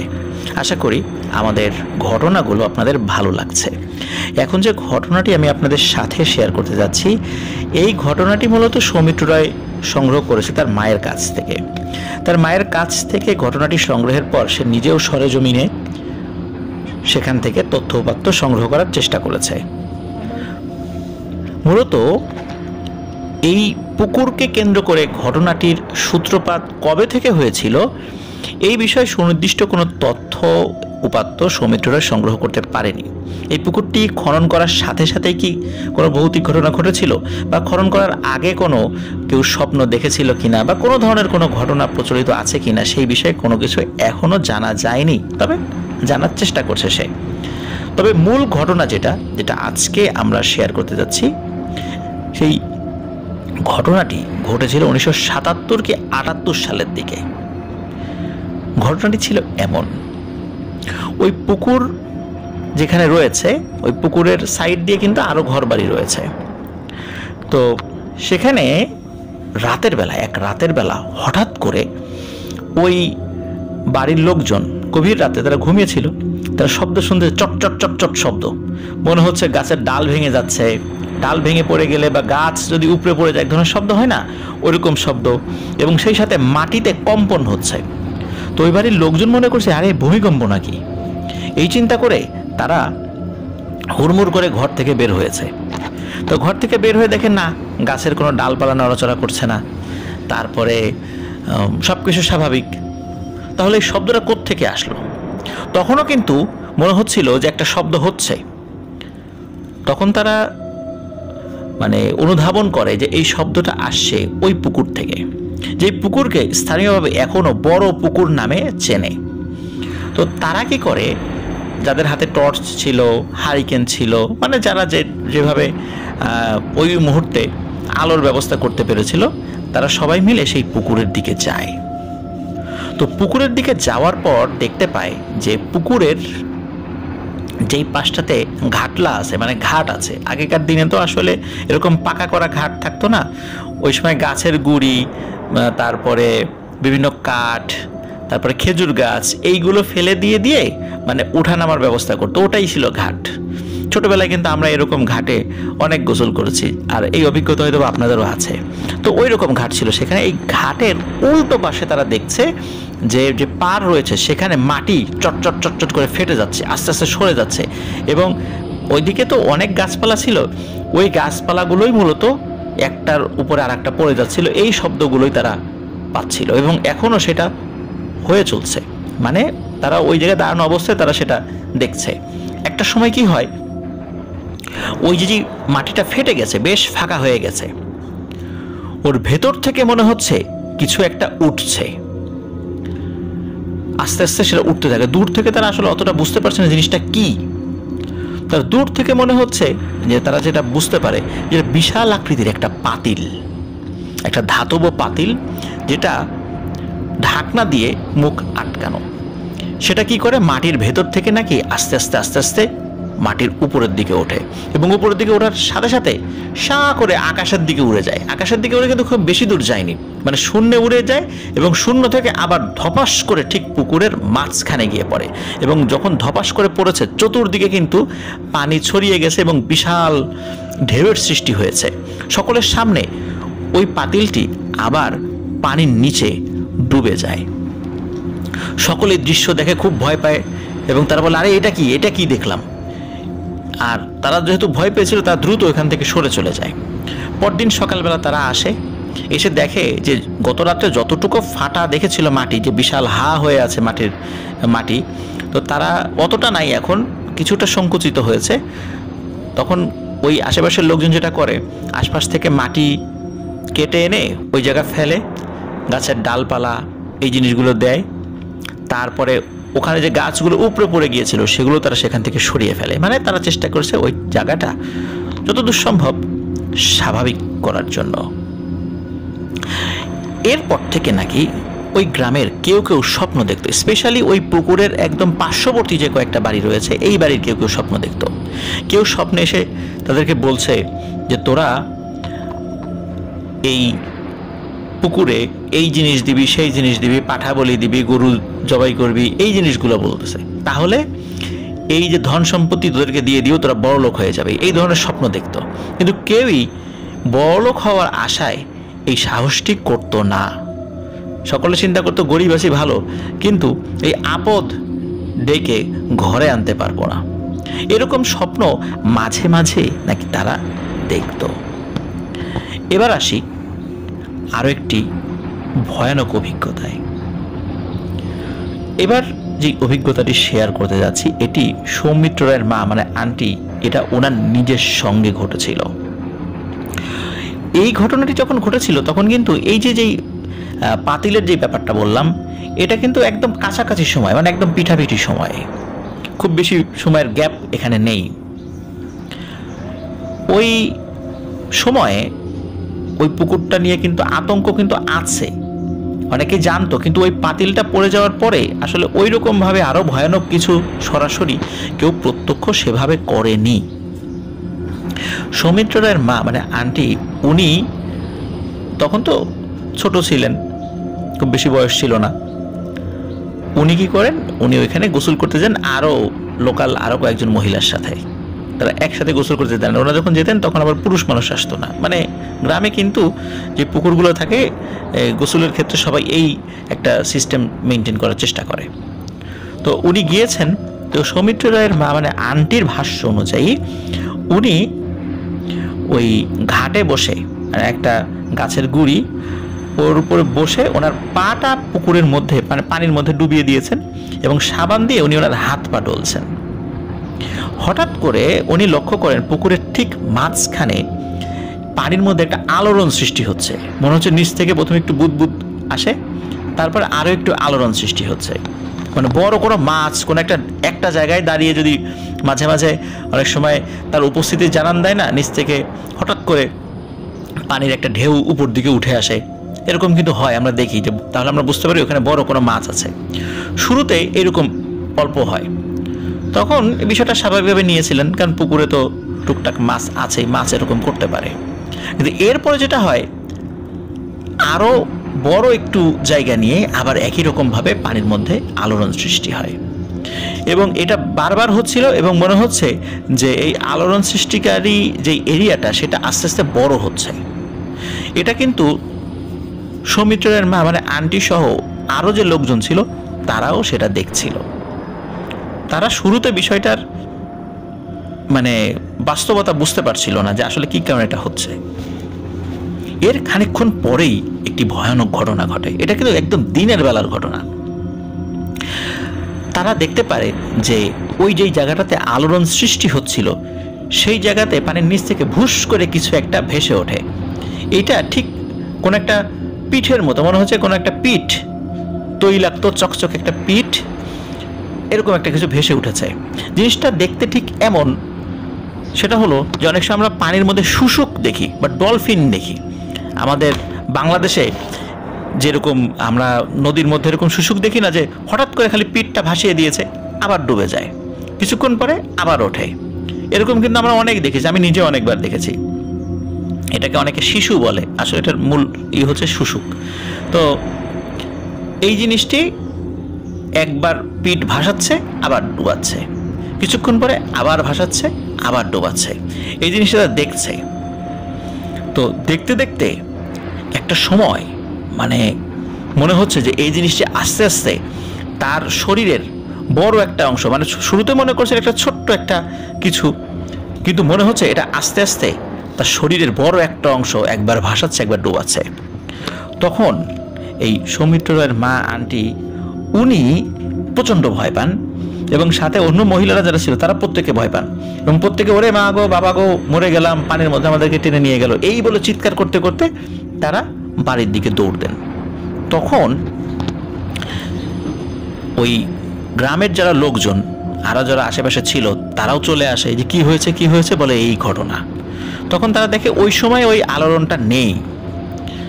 তবে আমরা একটা বিষয় কিন্তু অনেক সময় খেয়াল করেছি, নদীতে বা সমুদ্রে যখন কোনো জাহাজ এগিয়ে যেতে থাকে বা কোনো স্পিড বোট এগিয়ে যেতে থাকে, তখন যেই দিক দিয়ে পানি কেটে কেটে সে এগিয়েছে সেখানে কিছু সময়ের জন্য ঢেউ থাকে না, বোঝা যায় এই দিক দিয়ে কোনো একটা নৌযান চলে গিয়েছে।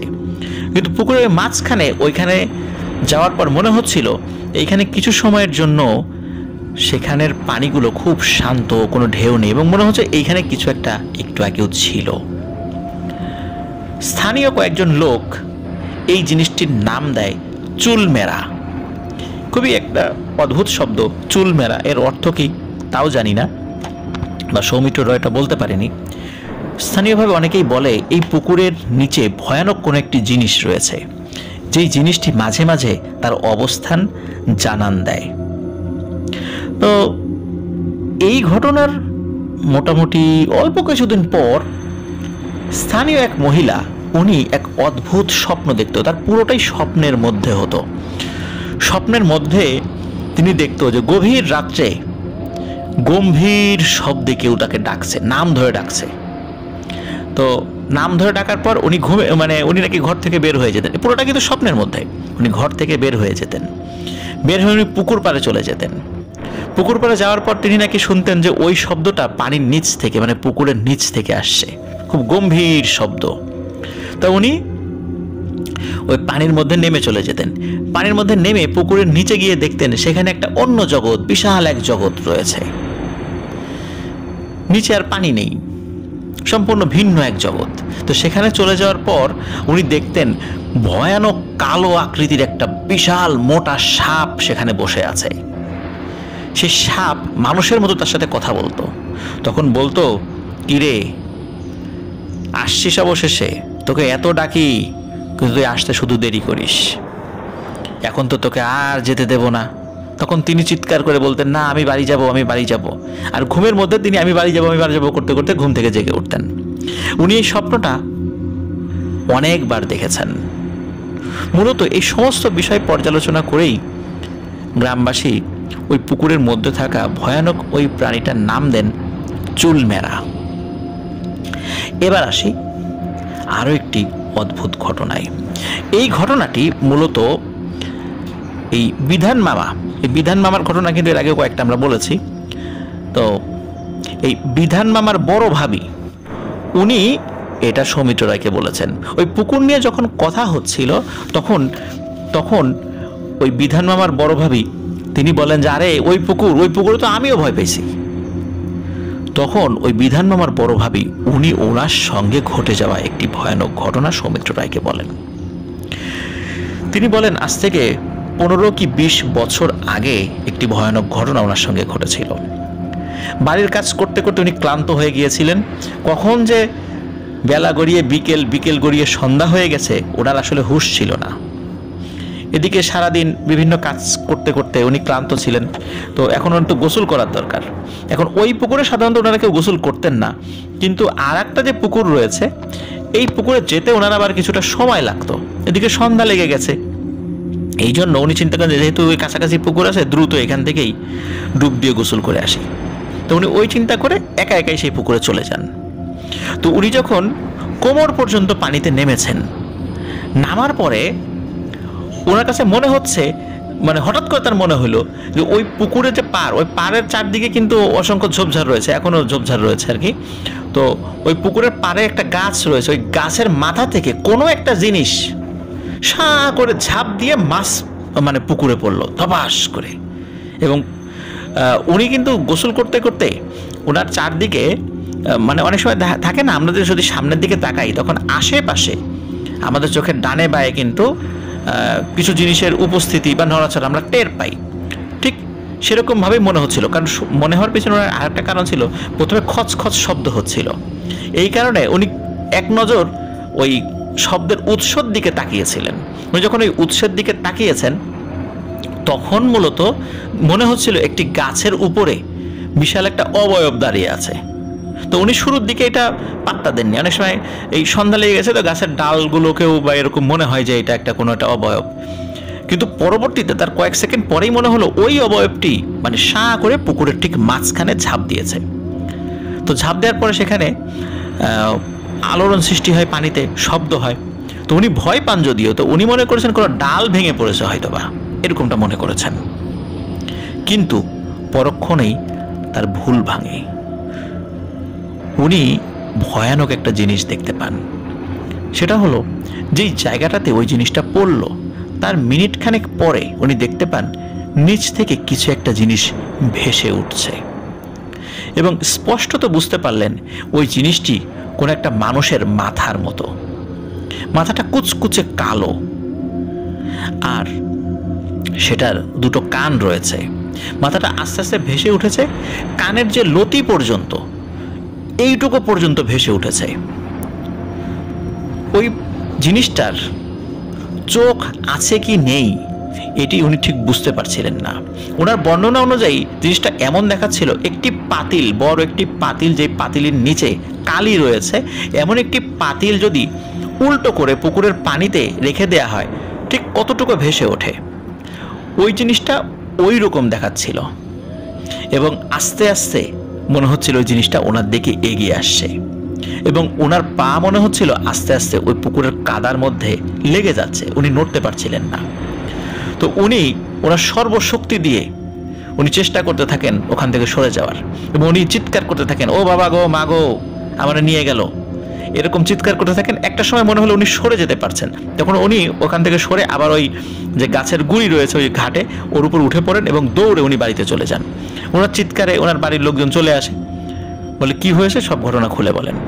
তখন সবাই ওনাকে বকাঝকা করে যে তুমি তো জানতা যে এই পুকুরে এই ধরনের সমস্যা আছে, তুমি এই কালী সন্ধ্যায় কেন এইখানে গোসল করতে আসলে, আরেকটা পুকুর তো আছে সেখানে যাইতা। তখন বলে যে আসলে সন্ধ্যা লেগে গেছে, এখন এত রাত্রেবেলা একা একা যাবো, এই জন্য আমি তাড়াহুড়ার জন্য এইখানে চলে আসছি।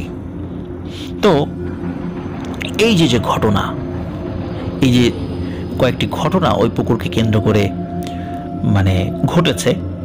আর আরও একটি ব্যাপার যেটা, সেটা আমরা ঘটনার শুরুর দিকে বলেছি যে ভরতচন্দ্রের মেয়ে ময়না, তার মৃগী রোগ ছিল, সে ওই পুকুরে গিয়ে সে ডুবে মারা যায়।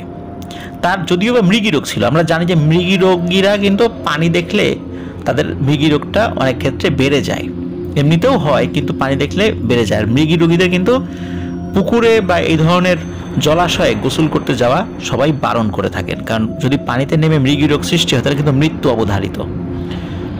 যদিও বা তার ওই পুকুরে ডুবে মৃত্যু হয়েছিল, কিন্তু অনেকেই বলেন যে মৃগী রোগের কারণে তার মৃত্যু হয়নি, তার মৃত্যু হয়েছিল ওই চুল মেরার কারণে।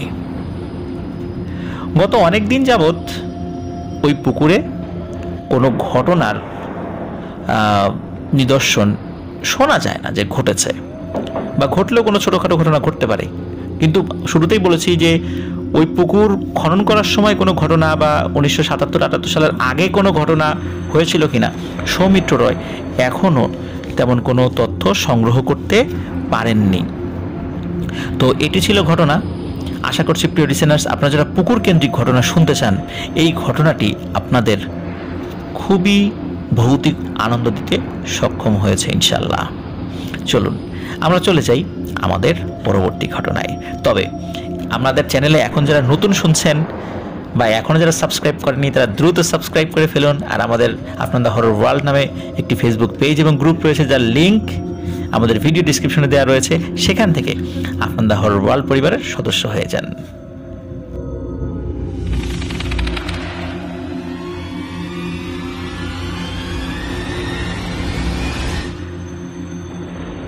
প্রিয় লিসেনার্স, এখন যে ঘটনাটি আমি আপনাদের সাথে শেয়ার করতে যাচ্ছি, এই ঘটনাটি আমার কাছে খুবই অদ্ভুত লেগেছে এবং আমি আশা করব আপনাদের কাছেও খুবই অদ্ভুত লাগবে। এবং এমন ঘটনা আমি আসলে ইতোপূর্বে কখনো শুনিনি।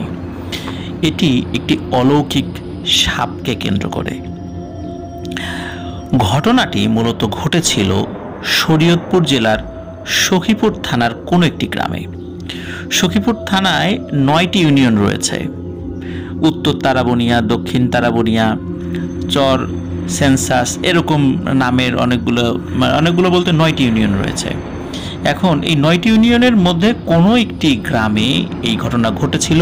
এক্স্যাক্ট সাল জানা মুশকিল, তবে আজ থেকে প্রায় 40 বছরের মতো তো হবেই, যতটুকু শোনা যায় আর কি। এরকম একটা ঘটনা ঘটেছিল। এই ঘটনাটি সৌমিত্র রয় তার বন্ধু ফাহিমের কাছ থেকে সংগ্রহ করেছে। আর ফাহিম যার কাছ থেকে সংগ্রহ করেছে তারই আপন মামাতো ভাই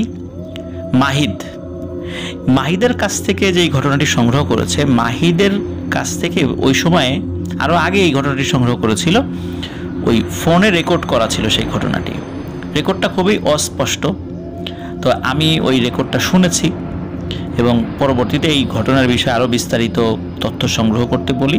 পরে ওরা যতটুকু সংগ্রহ করতে পেরেছে ততটুকুই আমাকে বলেছে এবং আমি আশা করব এই ঘটনাটি আপনাদেরও ভালো লাগবে। চলুন ঘটনাতে চলে যাই।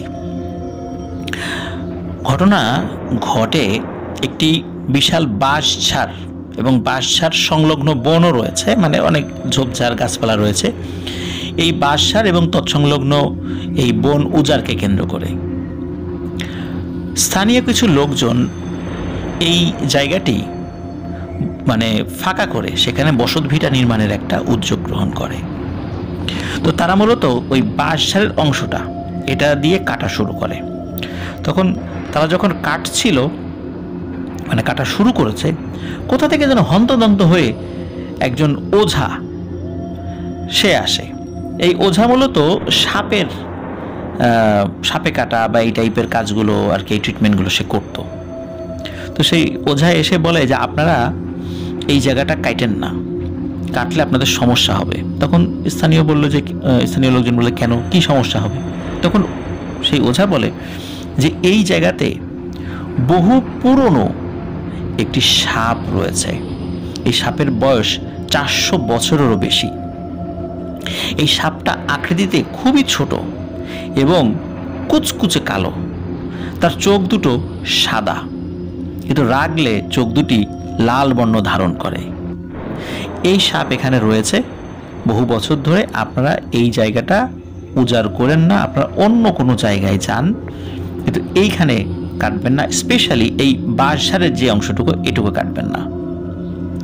তখন স্থানীয় লোকজন বলে, ভোর মিয়া, কোথা থেকে কি আসছো? উদ্ভট গল্প ভেদে বসছো, এই সমস্ত গল্পের কোনো দাম আছে এই যুগে? তখন তাকে খুবই ভৎসনা করা হয়, হাসি ঠাট্টা করা হয়। তখন উনি খুব অপমানিত হন এবং খুব বিব্রত বোধ করেন। উনি চলে যান। যাওয়ার আগে বলে যান যে এটা নিয়ে যদি কোনো সমস্যা হয় তাহলে কিন্তু আমাদেরকে ডাইকেন না। আর ওনারা কোথায় থাকতো, ওখানে আবার কয়েকজন চিনত। উনি টুকটাক ওঝার কাজ করতো, বিশেষ করে ওই যে বেদে সম্প্রদায়ের ছিল আর কি। ওনারা ওই যে নৌকায় ঘুরতো, তবে ওনারা একটা ফিক্সড একটা জায়গায় অনেকদিন ছিল আর কি। এই কারণে কয়েকজন ওনাকে চিনতো আর কি। তো যাই হোক, ওনারা ওনাদের মতো কাজ শুরু করেন আর ওই ওঝা ওখান থেকে চলে যান। বেশ কিছু বাঁশ কাটার পর হঠাৎ করে একটা জায়গা রয়েছে, এই জায়গার একটা ঢিবির মতো। ওই ঢিবির চতুর্দিকে বেশ অনেকগুলো বাঁশ হয়েছে আর কি। দেখে বোঝা যাচ্ছে যে অনেক বছর ধরে এখানে কোনো বাঁশ কাটা হয় না। বাঁশ ওখানে হয়েছে, বাঁশ হয়ে মরেও গেছে, মরে একদম আবার পড়ে গেছে, মাটির সাথে মিশে গেছে। এখানে বোঝা যায় যে এখানে বহুদিন যাবৎ কেউ বাঁশ তো দূরের কথা, একটা কঞ্চিতেও কেউ হাত দেয়নি। তো তারা সাইডে কিছু বাঁশ কেটে ওই জায়গাতে হাত দেয় যে এই ঢিবিটা কাটলে অনেক বাঁশ পাওয়া যাবে। আর এটা মূলত বিশাল একটা জায়গা নিয়ে, যেহেতু ওই ঢিবিটা, এটাকে আগে কাটি। তো ওই জায়গাতে যখন তারা বাঁশ কাটা শুরু করেছে, হঠাৎ করে দেখে ভেতর থেকে কালো কুচকুচে, কিন্তু আকৃতিতে এক হাতও হবে না, এক হাতেরও ছোট একটি সাপ। কিন্তু সাপটা দেখে বোঝা যায় যে সাপটা বেশ মোটা, কিন্তু এক হাতেরও কম। দেখতে খুবই ভয়ঙ্কর, চোখ সাদা, এটি বের হয়ে এসেছে। এটা দেখার পরে স্থানীয় যারা ছিল প্রত্যেকের কাছেই তো কুড়োল ছিল, শাবল, কুড়োল বা যেটাকে আমরা কুড়াল বলি আর কি। তো আবার লাঠি সোটা ছিল, যদি বাঁশ কেটেছে, বাঁশ কাটার পরে কেউ কেউ বাঁশের মাথা যেখানে চোখা অংশ থাকে সেটা কেটে রেখেছে। তো চিন্তা করেছে যে আরে লাঠি সোটার তো অভাব নাই, এটারে এক্ষুনি পিটায় মেরে ফেলি। যেই কথা সেই কাজ। তারা যেটা করেছে সেটা হলো যে কুড়োল দিয়ে বা শাবল দিয়ে যখন আঘাত করতে গিয়েছে তখন কেন জানি সাহস হচ্ছিল না। এদিকে কি হয় যে মানে সাহস যেহেতু হচ্ছিল না, ওনারা চিন্তা করে যে কুড়াল দিয়ে যদি আমি আঘাত করতে চাই বা শাবল দিয়ে আঘাত করতে যাই তাহলে তো ওই সাপের থেকে খুব বেশি দূরত্ব থাকে না। কিন্তু একটা চিকন বাঁশ যেটা কেটেছে, ওই বাঁশ দিয়ে যদি আঘাত করা যায় তাহলে তো অনেক দূর থেকে ওই সাপটাকে আঘাত করা যাবে, তাহলে সাপটা সহজে আক্রমণ করতে পারবে না। ওই চিন্তা করে তারা ওই সাপকে প্রথমে ভয় দেখায়, সাপও তাদেরকে ভয় দেখায়, কিন্তু তারা সরে না। এর মধ্যে একজন একটা চিকন বাঁশ নিয়ে আসে যেটা তারা কেটেছে। তো ওই বাঁশ দিয়ে দূর থেকে ওই সাপকে আঘাত করতে থাকে এবং বারবার তাকে ওই বাঁশ দিয়ে আঘাত করতে থাকে। একটা পর্যায়ে ওই সাপটি নিস্তেজ হয়ে যায়। সবাই মনে করে সাপটি মারা গেছে এবং সাপটির কাছেও যায়, দেখেও বোঝা যাচ্ছে যে সাপটির শরীর থেকে রক্ত বের হচ্ছে, ওই বাঁশের আঘাতে ওই সাপটি মারা গেছে। তখন তারা যেটা করে একটা লাঠির আগায় সাপটিকে তুলে নিয়ে ওই ঝোপের আর এক পাশে ছুঁড়ে ফেলে দেয়। তারপর তারা তাদের মধ্যে কাজ করতে থাকে। এর মধ্যে একটি ভয়ানক ঘটনা ঘটে। এটি ঘটে ওই রাতের বেলাতেই। যেই লোকটি ওই চিকন বাঁশটি নিয়ে এসেছিল এবং যেই লোকটি মূলত ওই সাপের গায়ে আঘাত করেছিল, তখন সে একটা স্বপ্ন দেখে। স্বপ্নে দেখে ওই যে কালো সাপটি, ওই সাপটি আরো বিশাল আকৃতি নিয়ে তার সামনে হাজির হয়েছে এবং বলছে, তুই আমার গায়ে আঘাত করেছিস, তুই কি মনে করেছিস আমি মরে গেছি? আমি তো মরি নাই, আয় আগামীকালকে আয়, তোর সাথে দেখা হবে। তো বেশ কয়েকজন মিলেই তো ওই বন উজাড় করার কাজ শুরু করেছিল। সকালবেলা সে যথারীতি উঠে কুড়াল, শাবল, এই প্রয়োজনীয় জিনিসগুলো নিয়ে ওদিকে যেতে থাকে। আর যাওয়ার সময় তার সাথে আরও কয়েকজন ছিল, তাদেরকেও ডাক দেয়। যেতে যেতে বলে যে আমি একটা স্বপ্ন দেখছি রে, স্বপ্নে দেখি ওই সাপটা আসছে, এসে আমার এই এই কথা বলতেছে। তখন লোকজন আশেপাশে বলে, আরে ওই সাপ মারছিস তো, ওই চিন্তা করছিস, যার কারণে রাতের বেলায় স্বপ্ন দেখছিস, ও কিছু না। তাই এইভাবে তারা ওই বিষয়টা ওইখানেই বাদ দেয়। তারপর অন্যান্য কথাবার্তা বলতে বলতে আবার সেই ঝোপের কাছে চলে যায়। গতকালকে যেখান থেকে কাটা শেষ করেছিল সেখান থেকে তারা শুরু করে। তারা গাছ কাটতেছে, গাছ মধ্যে বাঁশের ঝোপ এখনো তারা পরিষ্কার করতে পারে নাই, তো ওইখানে কাটাকাটি করতেছে। এর মধ্যে কোত্থেকে যেন অসম্ভব দ্রুত গতিতে একটি সাপ আসছে, তারা দেখতে পাচ্ছে খুবই দ্রুত গতিতে, এবং এই সাপটি এসে লাফ দিয়ে মনে হয় উড়ে ওই লোকটির শরীরের উপর এসে পড়ে, যেই লোকটি গতকালকে বাঁশ দিয়ে আঘাত করে ওই সাপটিকে হত্যা করার চেষ্টা করেছিল। কিন্তু তারা তো জানে ওই সাপটি মারা গেছে, এটি আসলো কোত্থেকে? ওই সাপটি তার গলায়, মাথায়, হাতে, বুকে বিভিন্ন জায়গায় দংশন করতে থাকে এবং দংশন বেশ কয়েকবার করার পরে ওই সাপটি ঠিক যেভাবে দ্রুত গতিতে এসেছিল সেভাবেই চোখের পলকে দ্রুত গতিতে চলে যায়। সবাই কিছু বুঝে ওঠার আগেই সকলের সামনে এই ধরনের ঘটনা ঘটে। ওই লোকটি ছটফট করতে করতে মানে মারা যাচ্ছে। তখন লোকজন কি করবে চিন্তা করেছে, আরে একে তো সাপে কেটেছে, তাহলে একে তো ট্রিটমেন্ট করতে হবে। এর মধ্যে দৌড়ে একজন আসে, তার হাত ধরে। হাত ধরার সাথে সাথে সেই লোকও মাটিতে পড়ে ছটফট করতে থাকে। তারপরে আরো কয়েকজন আসে, যেই ওই প্রথম লোকটিকে ধরেছে তাদের শরীরেই বিষক্রিয়া শুরু হয়ে যায়। এভাবে তাদের চিৎকার চেঁচামেচিতে আশপাশ থেকে যত লোক আসে, যেই তাদেরকে ধরে আবার ঠিক জম্বির মতো, মানে যেই ধরে তার শরীরে বিষক্রিয়া শুরু হয়ে যায়। এরপরে এইভাবে অল্প সময়ের মধ্যে, মানে কেউ তো বুঝে ওঠার আগেই, কেউ তো আসলে বলতেও পারছে না আমাকে ছুঁইস না, আমাকে ধরিস না, ধরলে শুরু হয়ে যাবে। লোকজন আসছে, তাকে ধরছে, তার শরীরে বিষক্রিয়া শুরু হয়ে গেছে। এইভাবে গ্রামের প্রায় 200 জন মানুষ এই বিষক্রিয়ায় আক্রান্ত হয়েছিল। তবে 200 জন মানুষ যে মারা গেছে তা কিন্তু নয়। আস্তে আস্তে এই আক্রান্তের পরিমাণটা কম ছিল, মানে শরীরের বিষক্রিয়ার পরিমাণটা কম ছিল। মানে মনে হচ্ছে প্রথম যে ব্যক্তিকে কামড় দিয়েছে তার শরীরে এত পরিমাণ বিষ দেওয়া হয়েছিল তারপরে যে ছুঁয়েছে তার ভিতরে একটু কম, তারপর যে ছুঁয়েছে একটু কম, এইভাবে কমতে কমতে একটা পর্যায়ে আসে। কিন্তু মারা গিয়েছিল অল্প সংখ্যক লোক, কিন্তু ওই বিষক্রিয়ায় অনেক লোক আক্রান্ত হয়েছিল। তারা মারা না গেলেও তারা অনেক যন্ত্রণা ভোগ করেছিল। এখন এই যে এই জিনিসটা চলছে, এটা সমাধান কি? তখন লোকজন বলে যে ওই যে একজন ওঝা এসেছিল, এই ওঝার কথা তো আমরা শুনছি যে এরা বাঁশ কাটে, মানে বাঁশ টাস কাটার পরে যখন বাড়িতে গেছে, বাড়িতে যাই গল্প করছিল যে এই ওঝা এসে এই কথা বলছে, তাহলে ওই ওঝাকে ডেকে নিয়ে আসি। তখন ওখানে একটা জায়গায় যায় যেখানে তারা মানে একটা অস্থায়ী আবাস গড়েছিল। তখন ওই ওঝার কাছে বলে, কিন্তু ওঝাতে কিছুতেই আসবে না। বলে না, আপনাদেরকে বলছি, গতকালকেই বলছি, আপনারা আমার কথা শোনেন না, আমাকে খুব অপমান করছেন, হাসি তামাশা করছেন আমার কথা নিয়ে, এখন তো আমরা যাবোই না। তো ওঝার হাতে পায়ে ধরা শুরু করে সবাই, যে ভাই যে লোক ওই মারছিল সে তো তার শাস্তি পেয়েছে, কিন্তু এখন তো অন্য লোকেরা তারা তো মানে শাস্তি পাচ্ছে, এখন তাদেরকে তো বাঁচাতে হবে। তখন ওই ওঝা আসে। ওঝা সেখানে এসে তার যেই রিচুয়ালগুলো সেগুলো করে, আস্তে আস্তে লোকজন সুস্থতার দিকে যেতে থাকে। তখন ওই ওঝা বলে, এখানে মূলত যে সাপটি আছে এটি সাপ নয়, এটি একটি জিন, এবং এর বয়স 400 বছরের উপরে।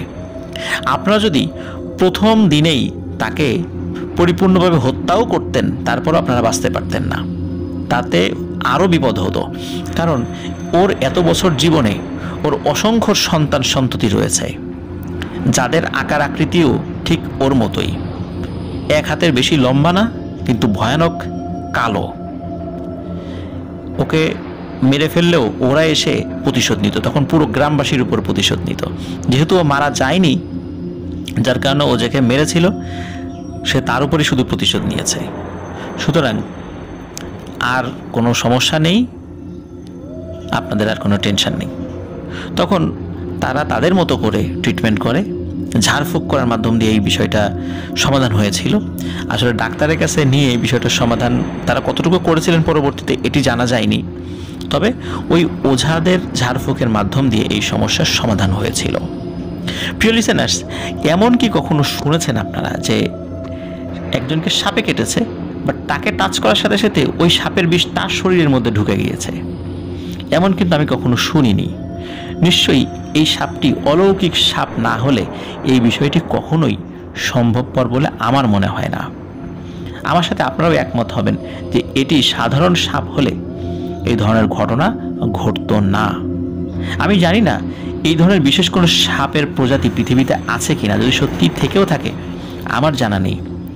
আপনাদের জানা আছে কি যে সাপ কাটলে, সেই সাপে কাটা মানুষের শরীরে টাচ করলে সেই সাপের বিষক্রিয়া তার শরীরে সংক্রমিত হয়ে যায়? এটা কিন্তু আমার জানা নেই। তাহলে এতটুকু অন্তত আমরা যারা প্যারানরমাল বিষয়গুলো বিশ্বাস করি তাহলে তো বুঝতে পারি যে এটি নিঃসন্দেহে কোনো স্বাভাবিক সাপ ছিল না। আর অসংখ্য ধন্যবাদ সৌমিত্র রয়ের বন্ধু ফাহিমকে তার মামাতো ভাইয়ের কাছ থেকে এই ঘটনাটি সংগ্রহ করে দেওয়ার জন্য। সৌমিত্র রয় এবং ফাহিম দুই বন্ধু, ওরা অনেক আগে থেকেই ভৌতিক ঘটনা সংগ্রহ করে। সৌমিত্র রয় সম্প্রতি অনেক আগের থেকে সংগ্রহ করা ভৌতিক ঘটনার একটি লিস্ট আমাকে দিয়েছে। একটা সময় কি হতো যে ওরা খাতায় লিখে লিখে ভৌতিক ঘটনাগুলো সংগ্রহ করত, সেই লিস্ট আমাকে দিয়েছে। অনেক সত্য ভয়ের ঘটনাগুলো তাদের সংগ্রহে আছে। ইনশাল্লাহ পর্যায়ক্রমে আফটার দ্য হরর ওয়ার্ল্ডের যারা লিসেনার রয়েছেন তারা সেই সত্য ভয়ের ঘটনাগুলো আপনারা ওদের মাধ্যম দিয়ে পর্যায়ক্রমে ইনশাল্লাহ পাবেন। আশা করছি এই ঘটনাটিও আপনাদের কতটুকু ভয়ের লেগেছে তা আমি জানি না, তবে এই ঘটনাটি আপনাদের অদ্ভুত হয়তোবা লেগেছে। চলুন চলে যাই আমাদের পরবর্তী ঘটনায়।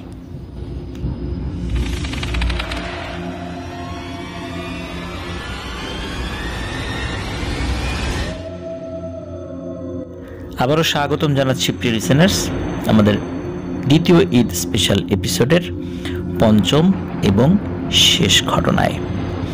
এখন যে ঘটনাটি আমি আপনাদেরকে শোনাতে যাচ্ছি, এই ঘটনাটি অত্যন্ত হৃদয় বিদারক এবং করুণ একটি ঘটনা।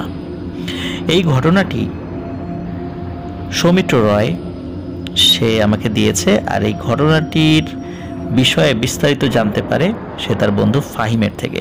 কারণ ঘটনার মূল যিনি ভিকটিম তিনি ফাহিমের মামাতো ভাই পলাশ।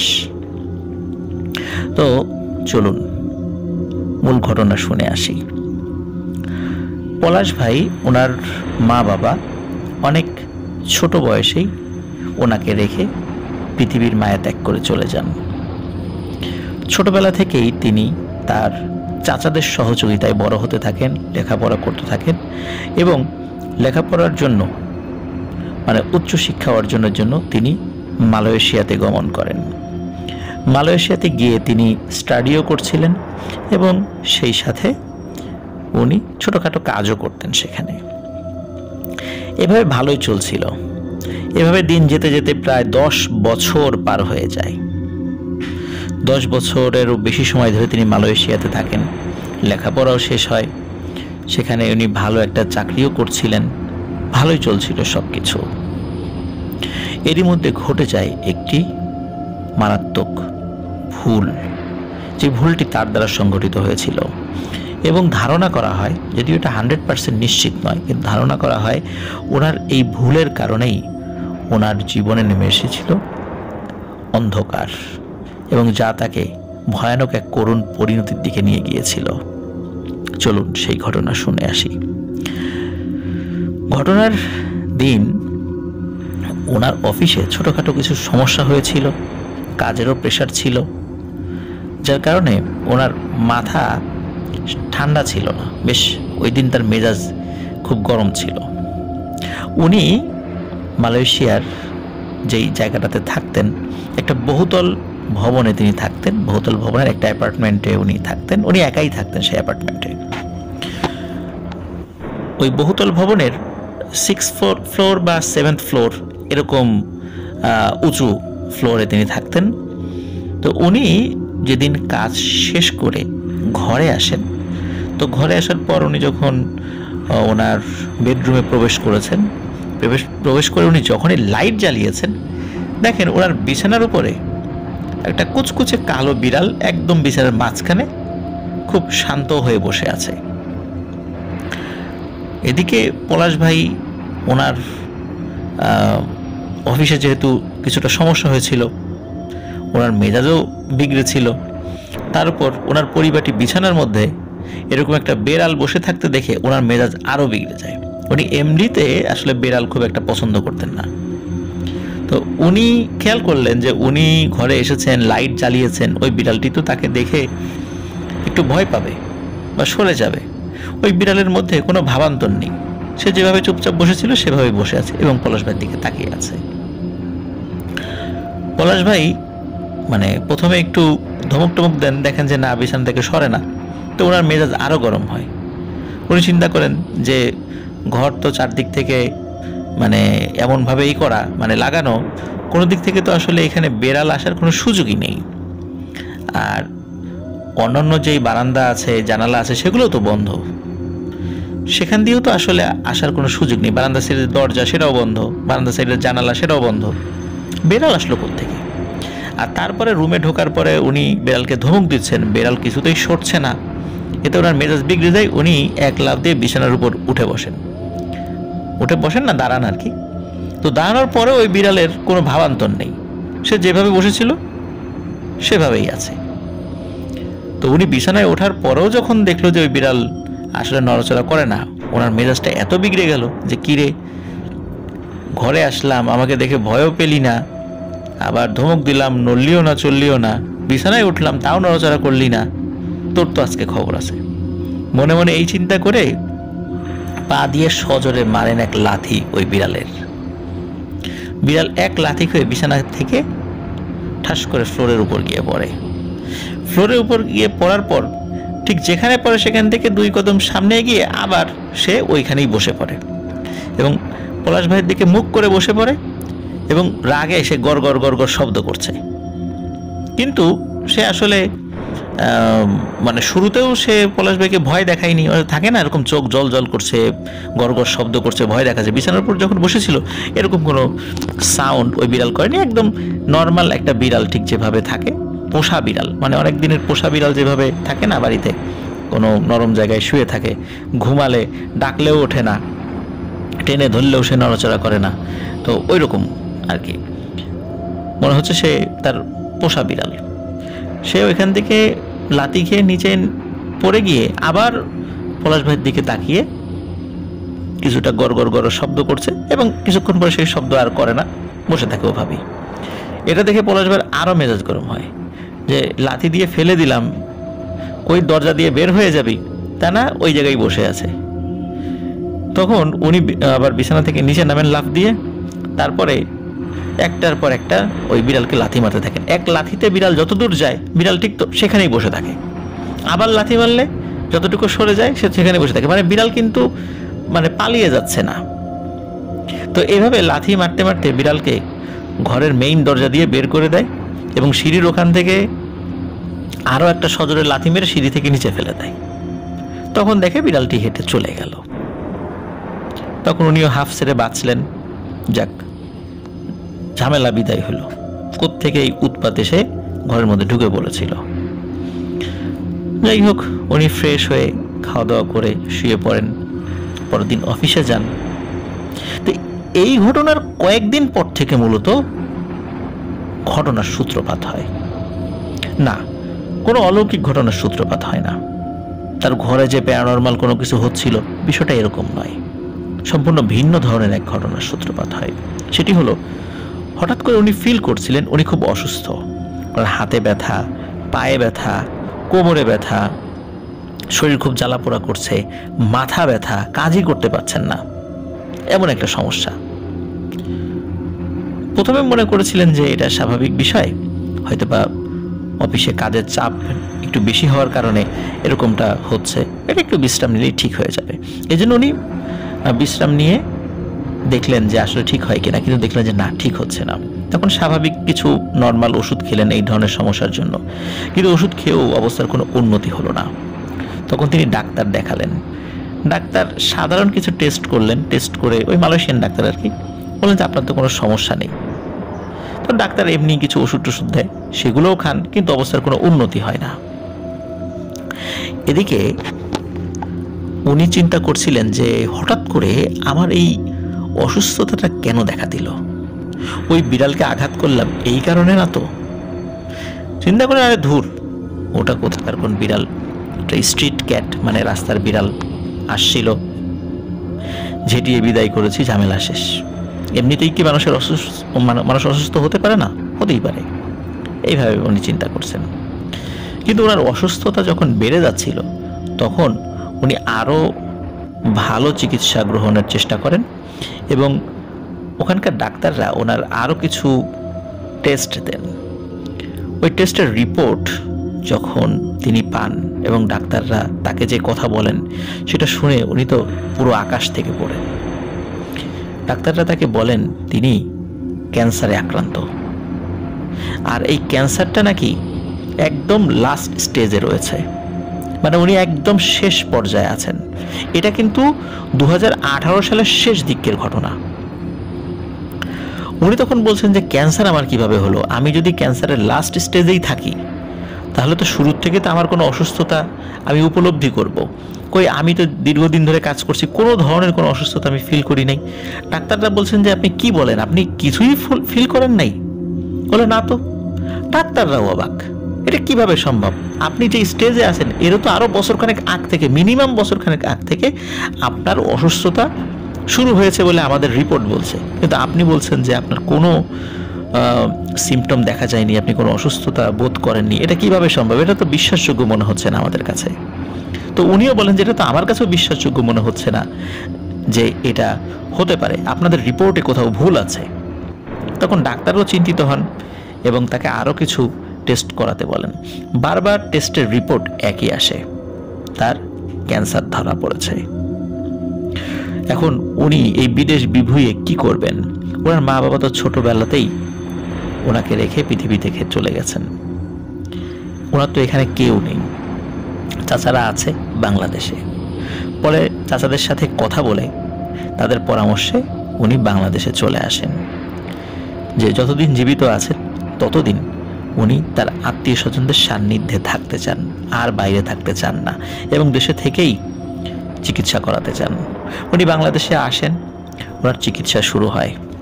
বাংলাদেশের ডক্টররা তাকে কেমোথেরাপি নেওয়ার পরামর্শ দেন এবং উনি সেগুলো নিতেও থাকেন।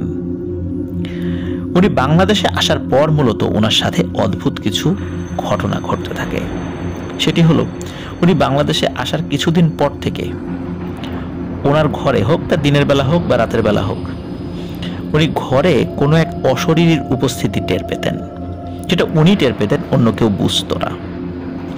শুরুর দিকে এরকমের কিছু বিষয় উনি টের পেতেন, কিন্তু এই সমস্যা আস্তে আস্তে তীব্র থেকে তীব্রতর হতে থাকে।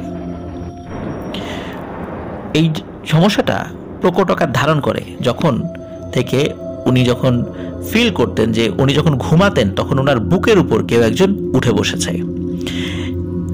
80 থেকে 85 কেজি ওজন যদি কারো বুকের উপর চাপিয়ে দেয়া হয়, ঠিক যেমন ফিলিংসটা আসবে, ওনার সেই রকমের ফিলিংস হতো। মনে হতো রাতের বেলা তার বুকের উপর এরকম কেউ একটা বোঝা চাপিয়ে দিয়েছে।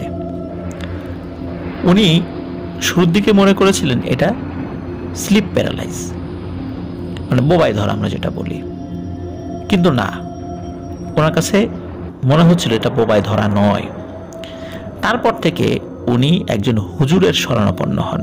হুজুরের কাছে সব ঘটনা খুলে বলেন, মালয়েশিয়াতে কি হয়েছে, এখানে কি হচ্ছে, সব শোনার পরে হুজুর বলেন যে আপনি যে বিড়ালটিকে আঘাত করেছিলেন, হতে পারে ওই বিড়ালটি স্বাভাবিক কোনো বিড়াল ছিল না, ওটি ছিল কোনো জিন। সে তো আপনার কোনো ক্ষতি করেনি, ওইভাবে আপনি আঘাত করে তাকে বারবার ছুঁড়ে ফেলে দিয়েছেন, লাথি মেরেছেন, তারপর সিঁড়ি থেকে ফেলে দিয়েছেন। এই কারণেই হয়তো ওই বিড়ালটি আপনার উপর প্রতিশোধ নিয়েছে বা এখনো নিচ্ছে।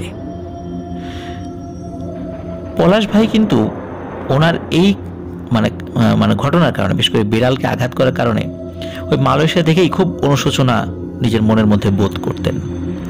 চিন্তা করতেন, হ্যাঁ, এই বিড়ালটিকে এইভাবে আমি না মারলেও পারতাম, কিন্তু মেজাজ তো গরম ছিল, মাথা ঠিক ছিল না, কি একটা কাজ করলাম। তো উনি খুব অনুশোচনা করতেন এই ঘটনাটার জন্য। হুজুর তাকে কিছু দোয়া কালাম দেন এবং বলেন, আপনি প্র্যাকটিসিং মুসলিম হয়ে যান, আল্লাহ তাআলার ইবাদত বন্দেগী করেন, আমি দোয়া করি, আপনি আল্লাহর কাছে দোয়া করতে থাকেন, আমরা সবাই মিলে দোয়া করি আল্লাহ যেন আপনাকে দ্রুত এই রোগ থেকে শেফা দান করেন। তো উনিও আল্লাহ তাআলার কাছে অনেক দোয়া করতেন, সবাই তার জন্য দোয়া করেছে। তো ওনার তো বেশ কয়েকজন চাচা ছিল। তো এই সৌমিত্র রয়ের যে বন্ধু ফাহিমের বাবাও তো তার চাচা হয় আর কি। তো ফাহিমের বাসায়ও আসতো, সেখানেও মাসখানেক থাকতো, আবার অন্য চাচার বাসায় মাসখানেক থাকতো। এইভাবে উনি থাকতেন, কারণ ওনার তো আর কোনো আত্মীয় স্বজন নেই, আর উনি ট্রিটমেন্ট করাতেন। তো এর মধ্যে কি হয়, একটি ঘটনা ঘটে। ওই সময় অবশ্য ফাহিমের বাসায় উনি ছিলেন না, উনি অন্য আর এক চাচার বাসায় ছিলেন। তো উনি যখন প্রতি রাত্রে এইভাবে বোবাই ধরার সমস্যার শিকার হচ্ছিলেন, তো উনি এক রাত্রে চিন্তা করেন, আজকে আমি ঘুমাবোই না, দেখি আমার বুকের উপর কে উঠে বসে, আজকে এটাকে আমি ধরবো। ওই চিন্তা করেন, ঘুমাচ্ছেন না, চুপচাপ শুয়ে আছেন, মানে ঘুমের ভান করে শুয়ে আছেন। হঠাৎ করে উনি ফিল করলেন যে হামাগুড়ি দিয়ে আমাদের শরীরের উপর পা থেকে বুক পর্যন্ত হামাগুড়ি দিয়ে কেউ যদি আগাতে থাকে, এরকম ভারী একটা জিনিস আস্তে আস্তে হামাগুড়ি দিয়ে তার পা থেকে মানে আস্তে আস্তে ওনার শরীরের উপরে উঠছে, হামাগুড়ি দিয়ে আসছে। আস্তে আস্তে যখন বুকের উপরে এসেছে, উনি তো চোখ বন্ধ করে আছেন, উনি চিন্তা করছেন এটাকে ধরবো আজকে। উনি যখনই মানে ফিল করেছেন তার হামাগুড়ি শেষ, একদম বুকের উপর উঠে বসে, তখন উনি তাকান তার দিকে, হঠাৎ করে চোখ খুলেন। চোখ খুলেই যে দৃশ্যটা তিনি দেখতে পান, এটা দেখার জন্য তিনি মোটেও প্রস্তুত ছিলেন না। উনি দেখতে পান অত্যন্ত কুৎসিত এবং বিভৎস একটা মুখ। এই মুখের উপর দুটি চোখ রয়েছে, এই চোখ দুটি আগুনের মতো জ্বলছে, আগুন যেরকম জ্বললে হলুদ হলুদ আগুন হয় ওইরকম জ্বলছে, এবং ওই চোখ থেকে আলো ঠিকরে বের হচ্ছে, এবং ওই চোখের আলোতে মূলত ওই কালো অবয়বটির চেহারাটা বোঝা যাচ্ছে। ওই কালো অবয়বটির মনে হচ্ছে ঠোঁট নেই, কিন্তু দাঁতগুলো বড় বড়, আর চেহারাটা এত বিভৎস, এটা আসলে ভাষায় প্রকাশ করার মতো নয়। উনি এই বিভৎস চেহারা দেখে মানে চিৎকার করার মানে শক্তিটাও হারিয়ে ফেলেন। উনি আবার চোখ বন্ধ করেন এবং জোরে জোরে দোয়া পড়তে থাকেন। ওনার মনে হলো আস্তে আস্তে ঠিক যেভাবে এসেছিল, পা দিয়ে বেয়ে বেয়ে বুকের উপর এসেছিল, আবার সেভাবেই বুক থেকে বেয়ে বেয়ে পা হয়ে নেমে চলে গেল। উনি পরদিন উনি ওই সময় চেষ্টা করেছেন ঘুমানোর জন্য, কিন্তু সহজে ঘুমাতে পারেননি। ফজরের আজানের পর ওনার ঘুম আসে। সকালবেলা ঘুম থেকে উঠে উনি ওনার শরীর প্রচণ্ড ব্যথা অনুভব করেন। উনি দেখেন ওনার কোমরের এখানে, পায়ে, হাতে, বুকে, পিঠে বিভিন্ন জায়গায় আঁচড়ের দাগ এবং খুব গভীর ক্ষত সৃষ্টি হয়েছে সেখানে। এটি উনি বাড়ির সকলকে দেখান। পরবর্তীতে ফাহিমদের বাসায় আসার পরে ফাহিমের মা বাবাকেও দেখিয়েছেন এই আঁচড়টা, এবং এই আঁচড় দেখে ফাহিম এবং তার মা বাবাও ভয় পেয়েছিলেন। কিন্তু এই সমস্যার সমাধান কিন্তু হয়নি। এর মধ্যে 2020 সালের মার্চের পর থেকে শুরু হয়ে যায় লকডাউন। ওনার চিকিৎসা মারাত্মকভাবে ব্যাহত হতে থাকে। অনেক হসপিটালে এই রোগীর চিকিৎসা দিতে চাচ্ছিল না। রেগুলার যেখানে চিকিৎসা নিতেন সেখানেও অনেক সমস্যার সৃষ্টি হচ্ছিল। আপনারা জানেন যে কোভিডের সময় যখন লকডাউন দেওয়া হয়েছিল তখন কী ধরনের একটা সিচুয়েশন ছিল। আমার পরিচিত একজন বিসিএস ক্যাডার, যিনি ফরেন মিনিস্ট্রিতে আছেন, বিসিএস পররাষ্ট্র, এক আপু, উনি প্রেগনেন্ট ছিলেন। উনি যখন এই কোভিডে যখন লকডাউন ছিল, অ্যাম্বুলেন্সে ওনাকে নিয়ে ঢাকা শহরের বড় বড় হেন কোনো হসপিটাল নাই যে সেখানে নিয়ে যাওয়া হয়নি, কিন্তু কোনো হসপিটাল তাকে ঢুকতেই দেয়নি। উনি সরকারি এত বড় একজন কর্মকর্তা, পরিচয় দেওয়ার পরেও তাকে সেখানে ঢুকতে দেয়নি। একটি কারণ ছিল লকডাউন চলছে, কোভিড চলছে, এই কারণে। তাহলে দেখুন কি ধরনের একটা সিচুয়েশন ছিল যে সরকার একজন কর্মকর্তা এতগুলো রেফারেন্স থাকার পরেও কোনো হসপিটাল তাকে ঢুকতে দেয়নি। বহু কষ্টে পরবর্তীতে অন্য একটা অখ্যাত হসপিটালে তাকে অ্যাডমিট করা হয়। পরে সেইখানে তিনি তার বাচ্চার জন্ম দেন। তো আমি এই ঘটনাটা এই কারণে বললাম যে ওই সময়ের এই পলাশ ভাইয়ের চিকিৎসার যে ভয়, ওই সময় যে সিচুয়েশনটা ছিল, এটা বোঝানোর জন্য যে উনি তো একজন সাধারণ মানুষ ছিলেন, আর এত বড় একজন সরকারি কর্মকর্তা হওয়ার পরও তার সাথে এরকম আচরণ হয়েছে। তাহলে বোঝেন যে উনি কীভাবে চিকিৎসা নেবেন। এর ফলে যেটা হয় সেটা হলো উনি আরও ওনার শরীরের অবস্থার অবনতি হতে থাকে। আস্তে আস্তে যখন লকডাউন উঠে যায় তারপর আবার চিকিৎসা শুরু হয়। এভাবেই 2021 সালের কোনো একটা দিনে উনি পৃথিবীর মায়া ত্যাগ করে চলে যান। মৃত্যুর পূর্বে উনি বারবার বিড়ালের সাথে তার এই আচরণের জন্য বারবার সকলের কাছে অনুশোচনা করেছেন, হাই কাজটা কেন করলাম আমি, হয়তো বা এই কারণে আমার হয়েছে। নিশ্চিত নয়, কেউই নিশ্চিত নয়, ওই হুজুরও নিশ্চিত নয় যিনি বলেছেন যে আসলে ওই কারণেই হয়েছে কিনা। তবে এটা কেউই নিশ্চিত করে বলতে পারেননি। তবে ঘটনা যাই হোক না কেন, আমরা সকলের প্রতি সদয় আচরণ করব, মানুষের প্রতি, প্রাণীর প্রতি, আল্লাহর সকল সৃষ্টির প্রতি। প্রিয় লিসেনার্স, কোনো প্রাণীর উপর যদি নির্যাতন করা হয়, বিশেষ করে রাতের বেলা বা প্যারানর্মাল কোনো ব্যাপার যদি মনে হয়, সেক্ষেত্রে যদি তাদেরকে আঘাত করা হয়, কি ঘটনা ঘটতে পারে, ইতিপূর্বে অসংখ্য ঘটনা কিন্তু আমরা বিভিন্ন সময় শেয়ার করেছি, এবং এই বিষয়ে নতুন করে বলার কিছু নেই যে এই রাতের বেলা হোক, দিনের বেলা হোক, অকারণে কোনো প্রাণীকে আঘাত করাই যাবে না। সেটা যদি কোনো জিন নাও হয় তারপরেও করা যাবে না, কারণ জিনই যে শুধু মানুষের ক্ষতি করবে তা তো নয়। ওই বোবা প্রাণী তো আল্লাহ তাআলার দরবারে ফরিয়াদ করছে, তখন তো আমাদের উপর আযাব গজব নেমে আসতেই পারে, তাই না? প্রিয় লিসেনার্স, ফাহিম পলাশ ভাইয়ের জন্য দোয়া চেয়েছেন, তা আমরা সকলে দোয়া করি যে আল্লাহ তাআলা ওনার ভুল ত্রুটিগুলো ক্ষমা করে দিন, আল্লাহ তাআলা ওনাকে জান্নাতুল ফিরদৌসের উচ্চ মাকাম দান করুন। প্রিয় লিসেনার্স, আশা করছি আমাদের এবারের এপিসোডটি আপনাদের ভালো লেগেছে। আপনাদের মূল্যবান মতামত আমাদের কমেন্ট সেকশনে জানাতে পারেন। আমাদের ফেসবুক পেজ এবং গ্রুপ রয়েছে আফনান দ্য হরর ওয়ার্ল্ড নামে, যার লিঙ্ক আমাদের এই ভিডিও ডিসক্রিপশনে দেওয়া রয়েছে। যারা এখন আমাদের মেম্বার হননি, আপনারা আমাদের আফনান দ্য হরর ওয়ার্ল্ড পরিবারের মেম্বার হয়ে যান। আর এখনও যারা আমাদের এই চ্যানেল সাবস্ক্রাইব করেননি, তারা দ্রুত সাবস্ক্রাইব করে ফেলুন।